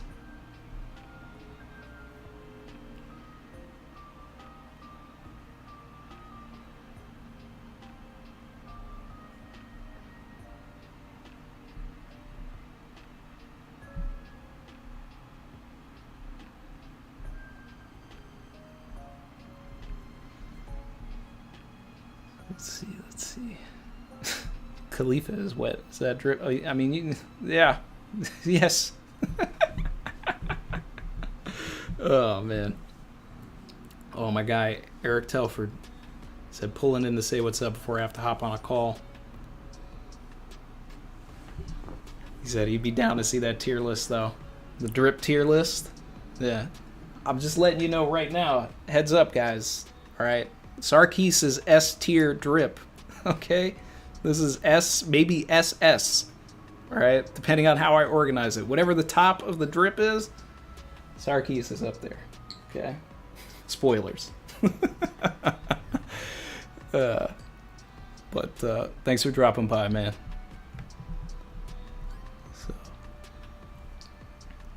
So, Charles said, what are your predictions for 1026? I mean, we're gonna follow this through line a little bit. We're gonna get a little bit of context for Kaido and Momonosuke. That would make sense to me. And then because of pacing, if this is the final fight, which I'm iffy on, we still need to finish all of the other fights. So we could get a whole chapter kind of contextualizing all of this stuff, and then after that not come back to it for a while, or we could get half a chapter of contextualization and then cut back to some other things that need to finish before we can get a significant way into the story happening up top.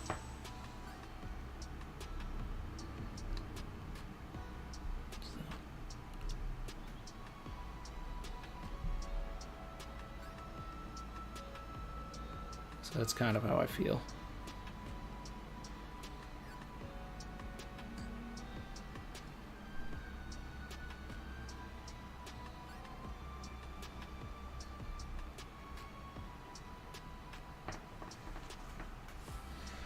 Vivula said, did Mars like the beach?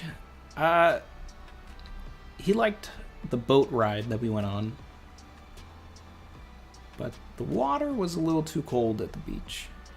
That's, but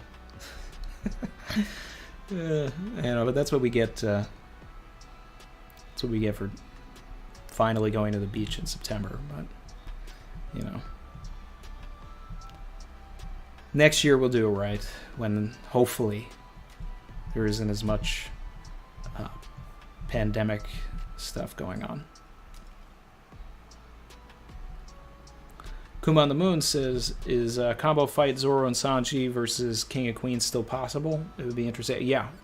I fully expect them to be trading their opponents, just because the live floor is way too chaotic, and I want updates on Drake and Apu and all of this, and we have to finish Inuarashi versus Jack, Neko versus Paraspero, Raizo versus Fukurokuju, Killer versus Hawkins, Law and Kid versus Big Mom, all before Kaido can be defeated. So, there's all that.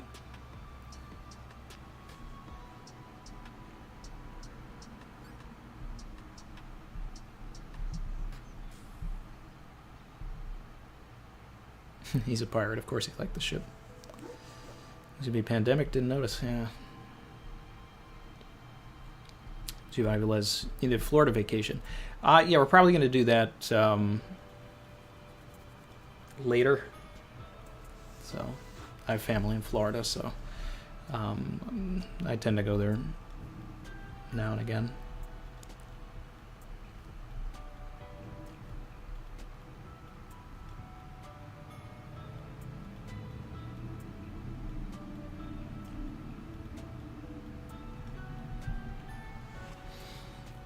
Let's see. So, Yogita said, I don't see Big Mom losing. Neither do I. If she does lose, she's not done. I still feel like Big Mom is a threat that everybody is sleeping on. And that she's going to need to do something very devastating in this arc. Evil Warrior said, did you see the break stream idea I posted in Discord about live reactions to Boichi's Ace chapters? I did, briefly. I didn't get a chance to respond yet. So I read the first one of them. Is there like a time when it's going to end? Because I'd rather just like power through all of them if I was going to do something like that. And but the art style was kind of throwing me off, you know, because it's like we're reading One Piece. We know how One Piece is supposed to look. I'm so used to seeing the characters drawn by Oda that when I see it drawn in like that very, you know, just masculine style, I'm kind of like I'm kind of like thrown back a little bit. It's hard for me to separate it. I'm trying to like, you know, get through it. But then at the same time, it's like how much of it is supposed to be canon? How much of it is like really supposed to factor in? But, you know, maybe it's just fun. I could do something. Maybe on like an off day or something. I don't know, one day or something. I could just do a thing where I'm reading those chapters. It could be fun. Still have only read the first one. The first one, I mean, it was decent. You know, it added some context on who Mass Deuce is. But that's about it. Ah, Chrissy's in the chat. She said, hello, everyone. Sorry I'm late.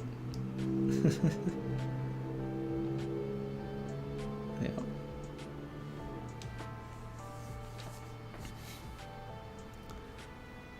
Amrit said, Big Mom is going to leave with some people's soul, as I think that might be her awakening, taking away souls without the person's wish. I've been talking about how the souls are like a key thing. I think she's going to definitely steal somebody's soul. If it's not Luffy's while he's unconscious, because I think that that's a way to get around that whole thing about stealing souls. Then it could be Usopp's. You know, something devastating. Something that's like, oh man, we have to go and get that back now.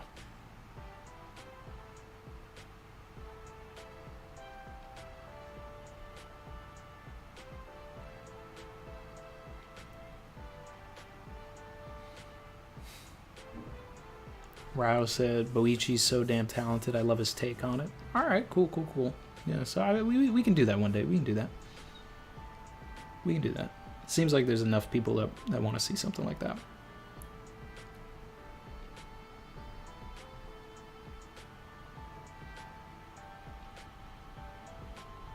Yep. Ooh. All right, let's see. How we doing here?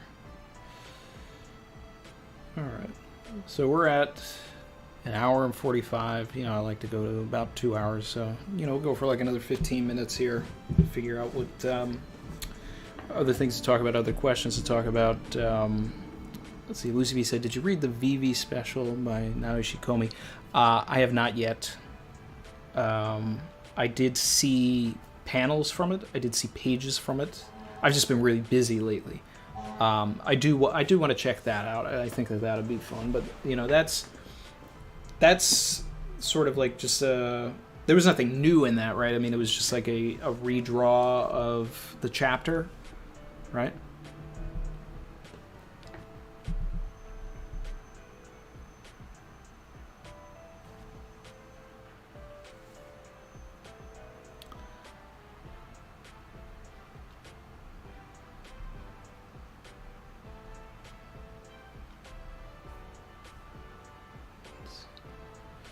Kuma on the Moon videos with another creator soon. I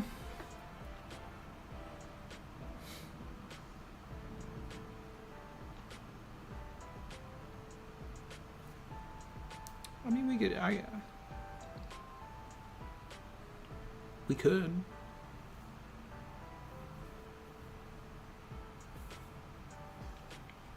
Collabs are fun.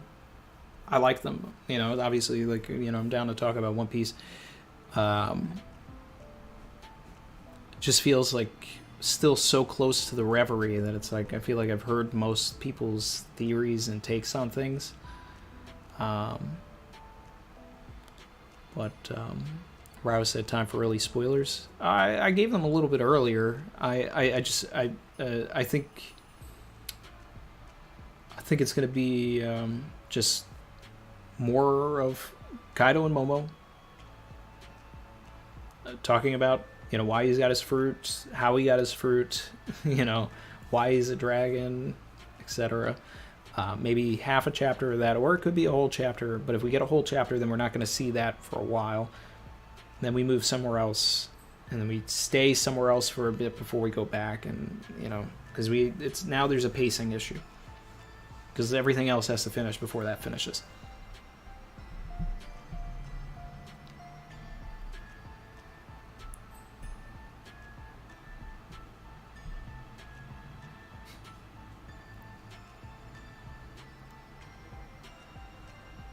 Hammer, it's a merch idea. Drip Drip No Me with an orange colored fruit with pinstripes on it.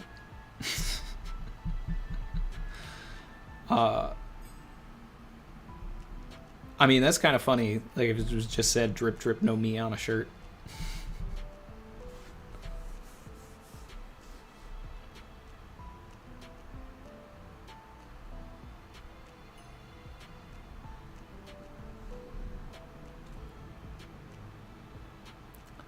Novum said, I thought this chapter was really funny, just seeing Momo and Luffy flying through the floors. Yep.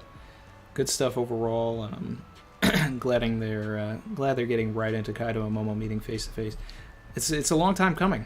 It's a long time coming, and I want to see what that conversation's going to be, so I'm hoping we get that conversation in 1026. So...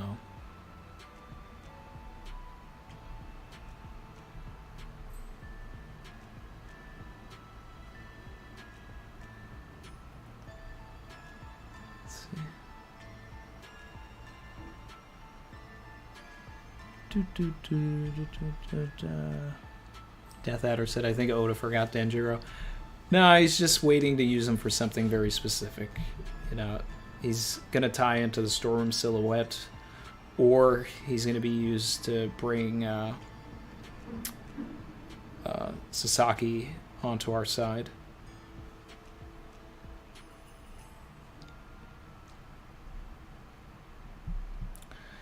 Which was interesting because I was reading some more Japanese mythology and found something about Sasaki being a like a world tree or something. I need to read more about it, but I just like immediately thought of like how interesting it was that Sasaki was the one that was like tied to the tree, so it was obvious that Oda was trying to put that all together.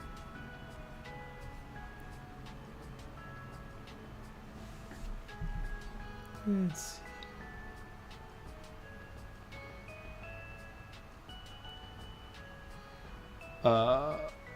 Dan asks, what's my favorite GameCube One Piece game? So I had all of the One Piece GameCube games when they came out, and I had a freeloader, and I would move through them. My favorite one was this treasure one. forget. I actually have it. It's like it's in my living room. It was basically kind of like Bounty Rush. If anybody plays Bounty Rush, and to the people that play Bounty Rush in the chat, it was kind of like that. It was almost like One Piece Mario Party, but then there was like game modes that were very much like Bounty Rush, and you would take a treasure from one side of the screen to the other, and you had to fight each other to get the treasure into the middle or onto the end in someone else's space. And they had a lot of interesting characters. So I used to play as Buggy, and I used to play as Vivi and Sanji. It came out pretty much, I want to say, like right after Alabasta. There was like not really any Skypiea characters in there. Grand Battle 3 was really cool. I liked the Jaya stage that it had. I liked playing as Wiper. And it had, this thing where Bellamy would come in and like you had to avoid him because he would start bouncing around. And then Grand Battle Rush was a lot of fun also. That came out right after Long Ring Longland, and the secret character was Aokiji. But playing as Foxy was ridiculous. So that was fun. But one of my favorite games really was just Grand Battle 2. I used to love playing as, funny enough, just like Mr. 3 and Wapple were like a lot of fun to play as. And, looking back, it was very interesting because you just don't see them as playable in many games these days. Chitty Chitty Bang Bang, thank you for the super chat. It says message retracted. I'm sorry, I didn't see what you said.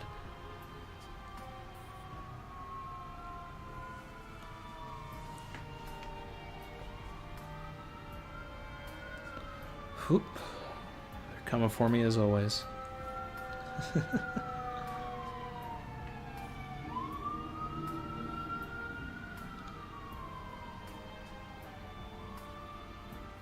Savage. Oh, there we go. It said,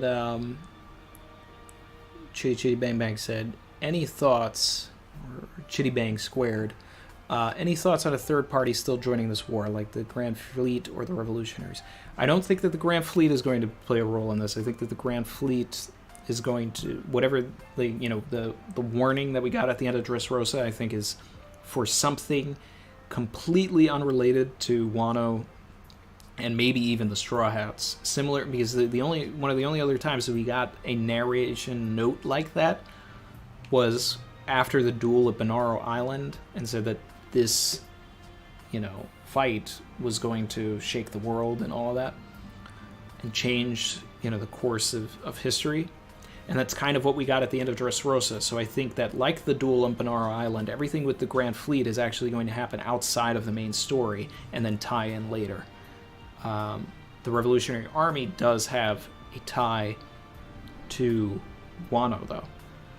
And I think that if they're not already on Wano, they should come.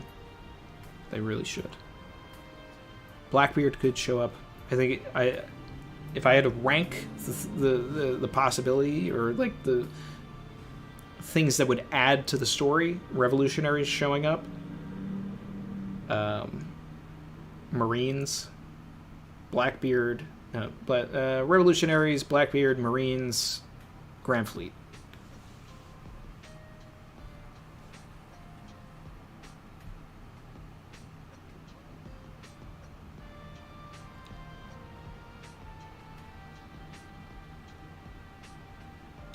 Let's see.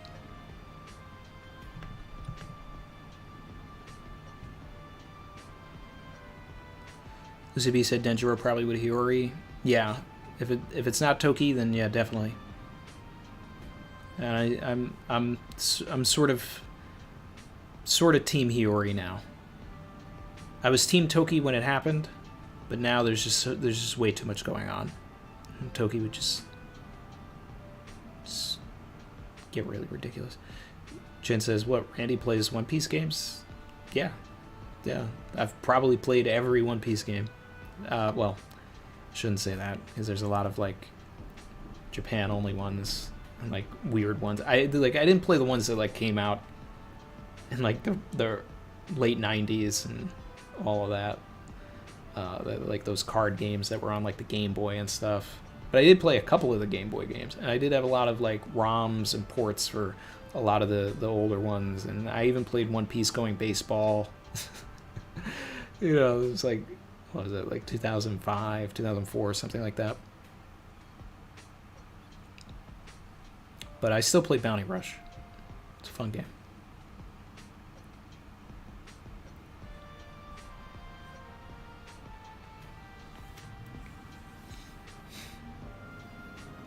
Chin said, is Sword coming? Sword's already there.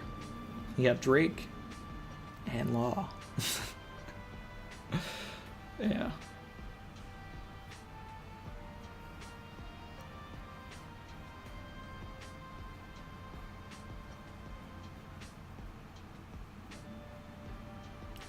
J650, I'm waiting for the big surprise or twist. Something that we're not going to expect will happen. I'm here for it. That's what I want. I always want Oda to surprise me. I do not want to guess things. I do not want to know things.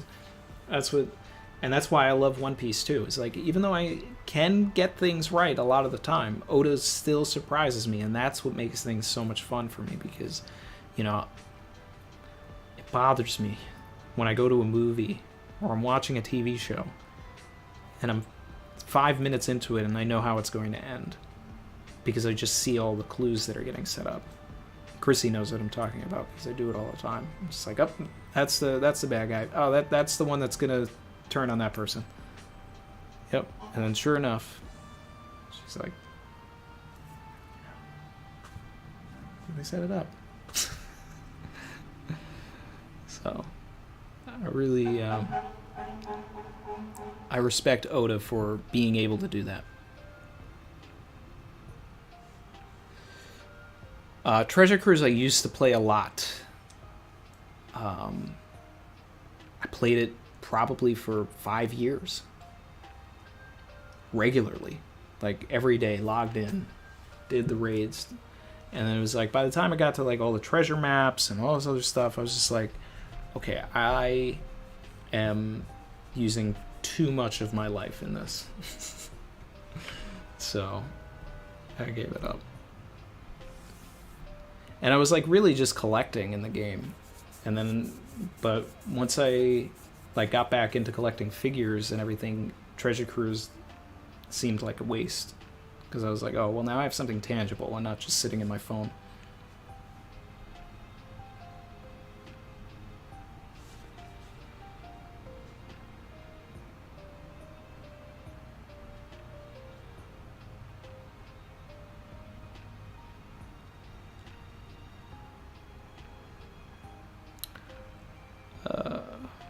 For the Mighty Donut and Chainsaw, what happened to Vivi, Boa, and Sabo? Vivi's on her way back to the crew with either the Revolutionary Army or Sai and Leo, because they all have Viva cards to Luffy.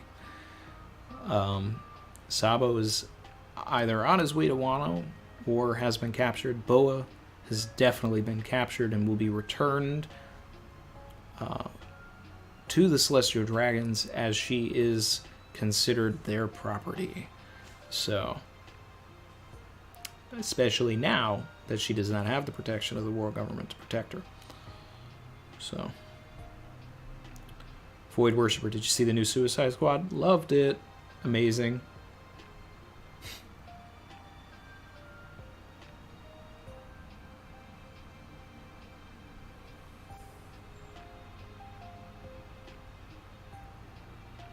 Chrissy's like, yeah, he spoils movies for me all the time. And I don't even do it on purpose. I'm just like, you know, like, it's just something like clicks as I'm watching. And I'm just like, oh, this is about to happen. It's not like I know ahead of time. It's not like I'm reading spoilers or anything. It's just like, like it bothers me.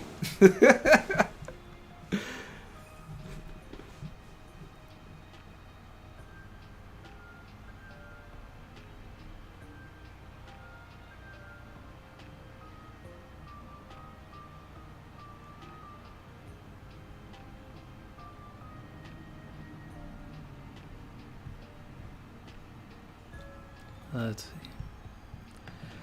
Brandon King, did you play Unlimited World Red? Yeah, I played it on the Switch during the height of the pandemic. They had it on sale, and I was like, oh. So I went through that. It was fun. It was fun. It was sort of like a quick play. I think I finished it in like a day or two.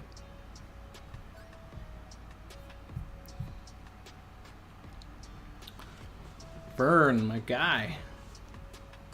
Hey. He said, hey Randy, just started the stream. See you when I catch up. Savage. Love to hear your thoughts on the spread, with all of Yonko being next to people they have a connection to, and Shanks being near the Marines. That's interesting. Let's see. Yeah, I'll get into that. I'll go back to the spread and I'll start looking at that. My guy Eric said, I do still enjoy the fact that in the first Suicide Squad movie, their answer to a Superman-level threat was build a team where one of their members' superpowers is ropes. See, but the problem with the first Suicide Squad movie, and what made this one work, even though the end like gets a little wonky and still worked, is that the point of the Suicide Squad is to not go against a Superman level threat, or not go against anything that's like really super powered or anything. So the Enchantress didn't work. You need the Suicide Squad to do a like covert mission, because the whole point of anything in the Suicide Squad comics and all of that is they're going to go do Amanda Waller's dirty work. So they're going to go and like they're going to go to Corto Maltese or something, and they're going to infiltrate somewhere, and they're going to get a USB drive, and then they're going to come back, right? And they may fight some people along the way, but they're not going to go up against Darkseid, and they're not going to go up against this, and they're not going to do that.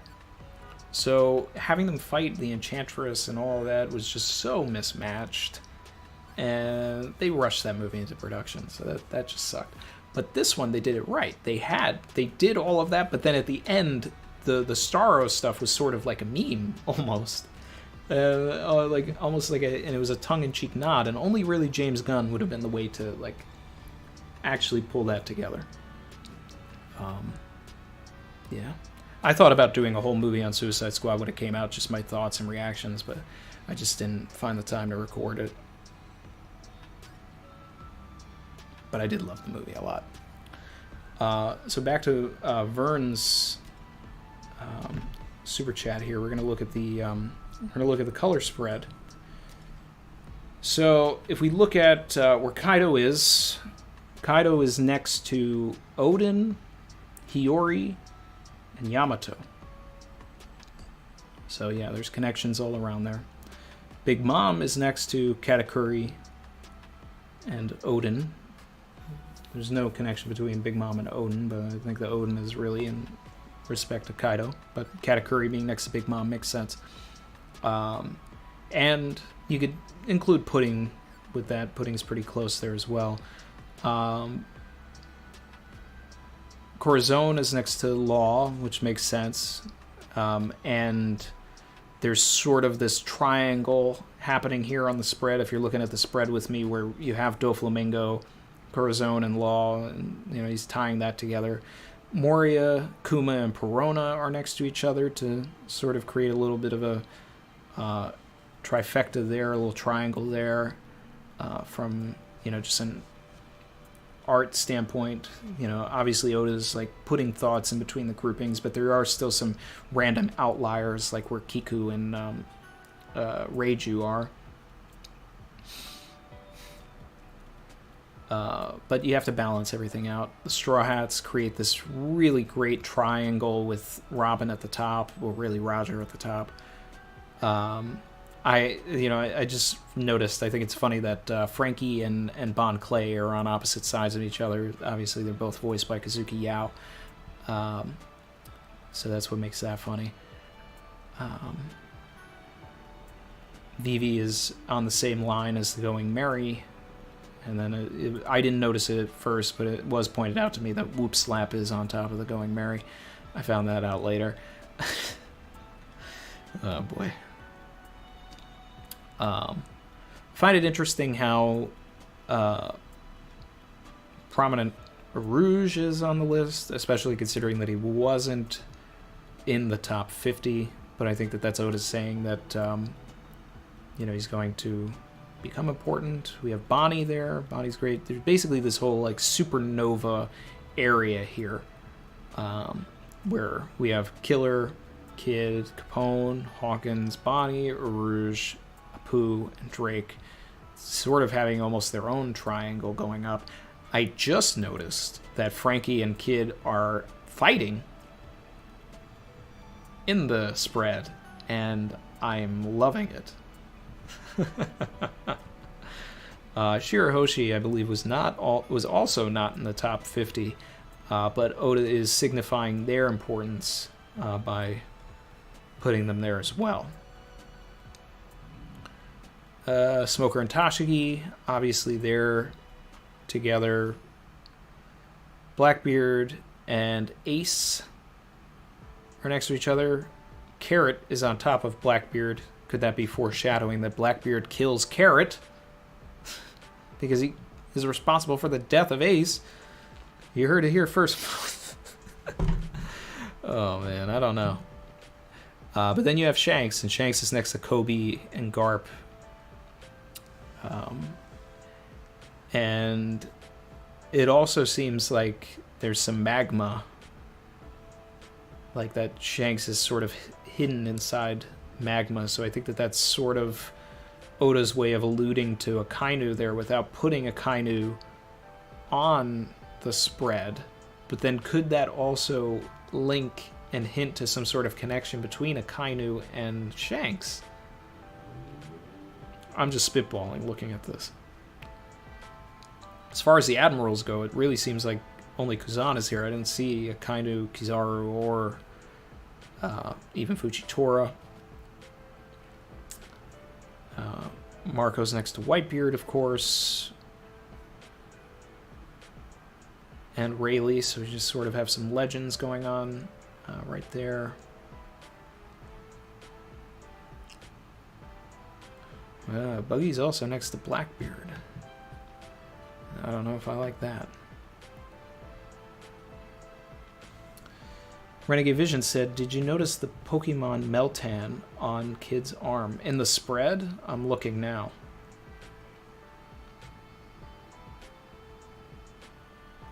I'm not seeing it. Someone might have to point that out to me in the Discord. Then I'm not seeing it. I'm seeing something that like could be it, like toward the bottom of his arm, but I'm not really noticing it. Overall, I love this spread. It is missing Momo and Tama. You know, and with the inclusion of Shirahoshi also being outside of the top 50, if Momonosuke is supposed to be an ancient weapon, then it would make sense for Momo to have been included, like sort of off to the side. But he probably didn't include Momonosuke because he didn't want to spoil what he looks like now. So maybe that was the line of thinking. It really looks like Sanji is fighting Doflamingo and Crocodile at the same time. Shout out to my man. Or Doflamingo and Crocodile are just having their own private fight and Sanji's doing his own thing, but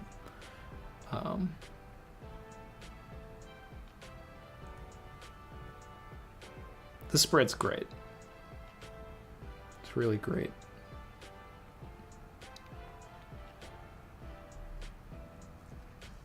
Yeah. So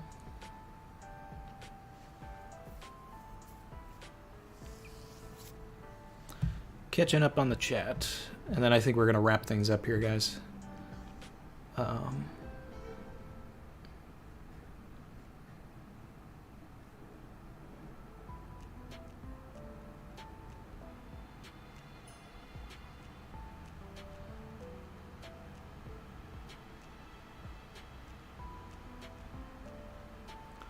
End of Gear. Hey, what's up, Randy? Just stop and say what's up before work.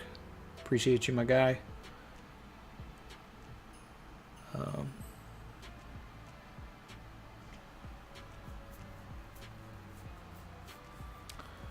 What are my thoughts on the new Spider-Man trailer? Excited about it.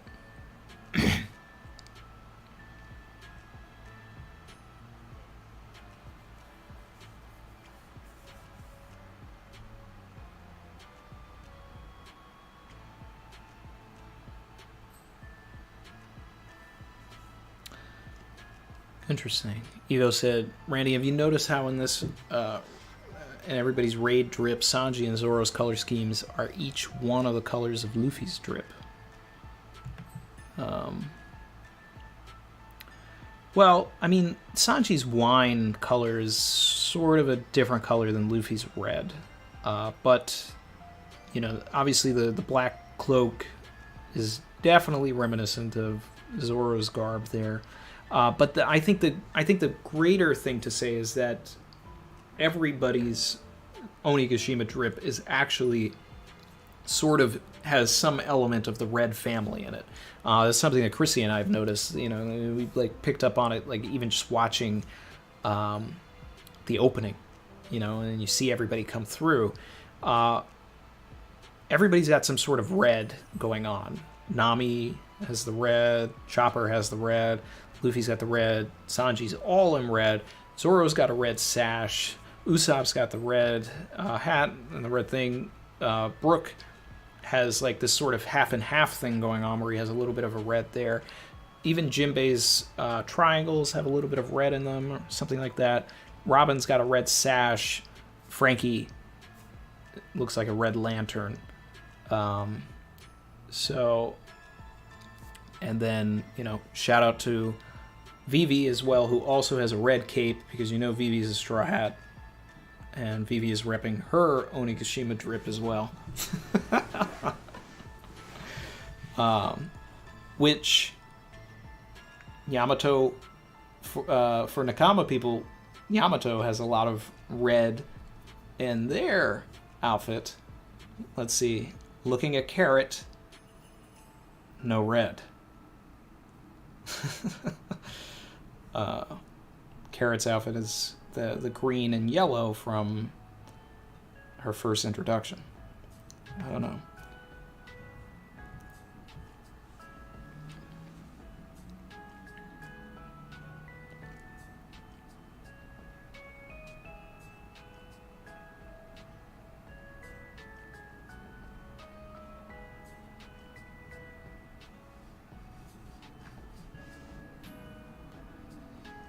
For the Mighty Donut and Chainsaw said, still think Graham Line should have done a character that needs more shine and whoop slap.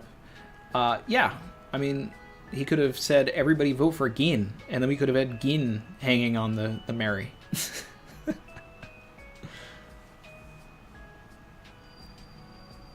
That would have been way better.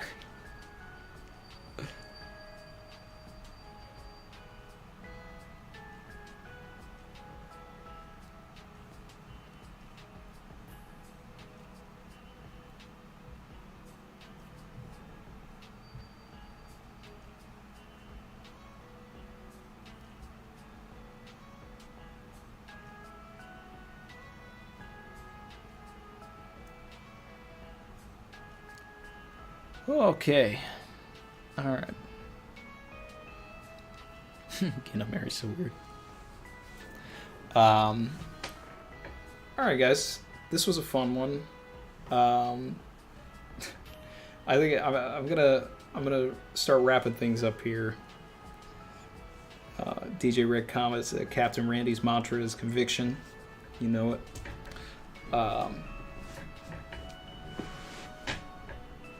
I am going to try and collect images of the drippiest characters in One Piece.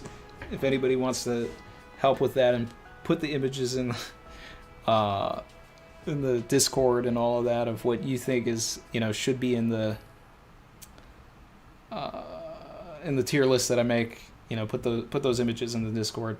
You know, make things a little easier for me. If you think like, oh, this is a character that had a lot of drip and all that, and I want to see Randy's reaction. Like, definitely, like, drop the image in the Discord.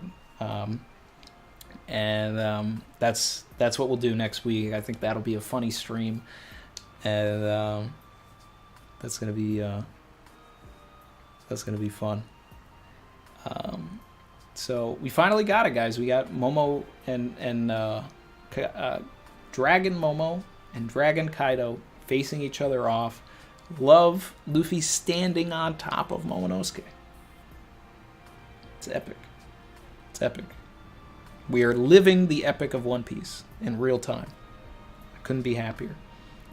I appreciate everybody that came through. Ryo said, "Are we counting non-canon drip?" So if you mean like movies and stuff like that, yeah, we can count movie drip. Yeah, we can count movie drip. Because even movie drip gets merchandise. So, there we go. Do games count? I guess if it's drippy. It's got to be certified.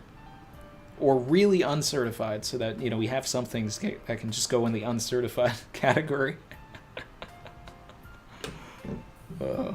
This is going to be a fun one.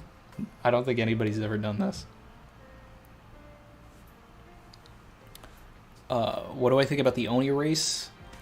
I think that's probably why Kaido feels a strong connection to Wano, because the ancient Oni race is probably responsible for putting Wano together.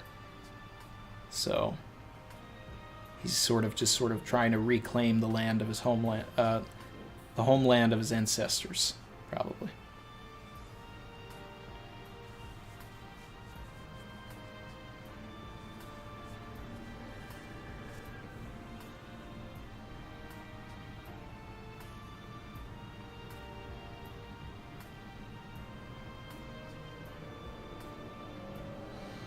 So, all right, everybody. Thanks again. Thanks for everybody for hanging out. Appreciate you. Appreciate everybody. This was a fun one. And I'll catch you guys next week. Analysis, probably be out on Sunday. And yeah. And then the next video that'll be out will be the Blackbeard one. When I can get that edited. Oh yeah, German 66, they're pretty drippy, Barry. This is gonna be like a tier list with every character in the whole series. Yeah. All right.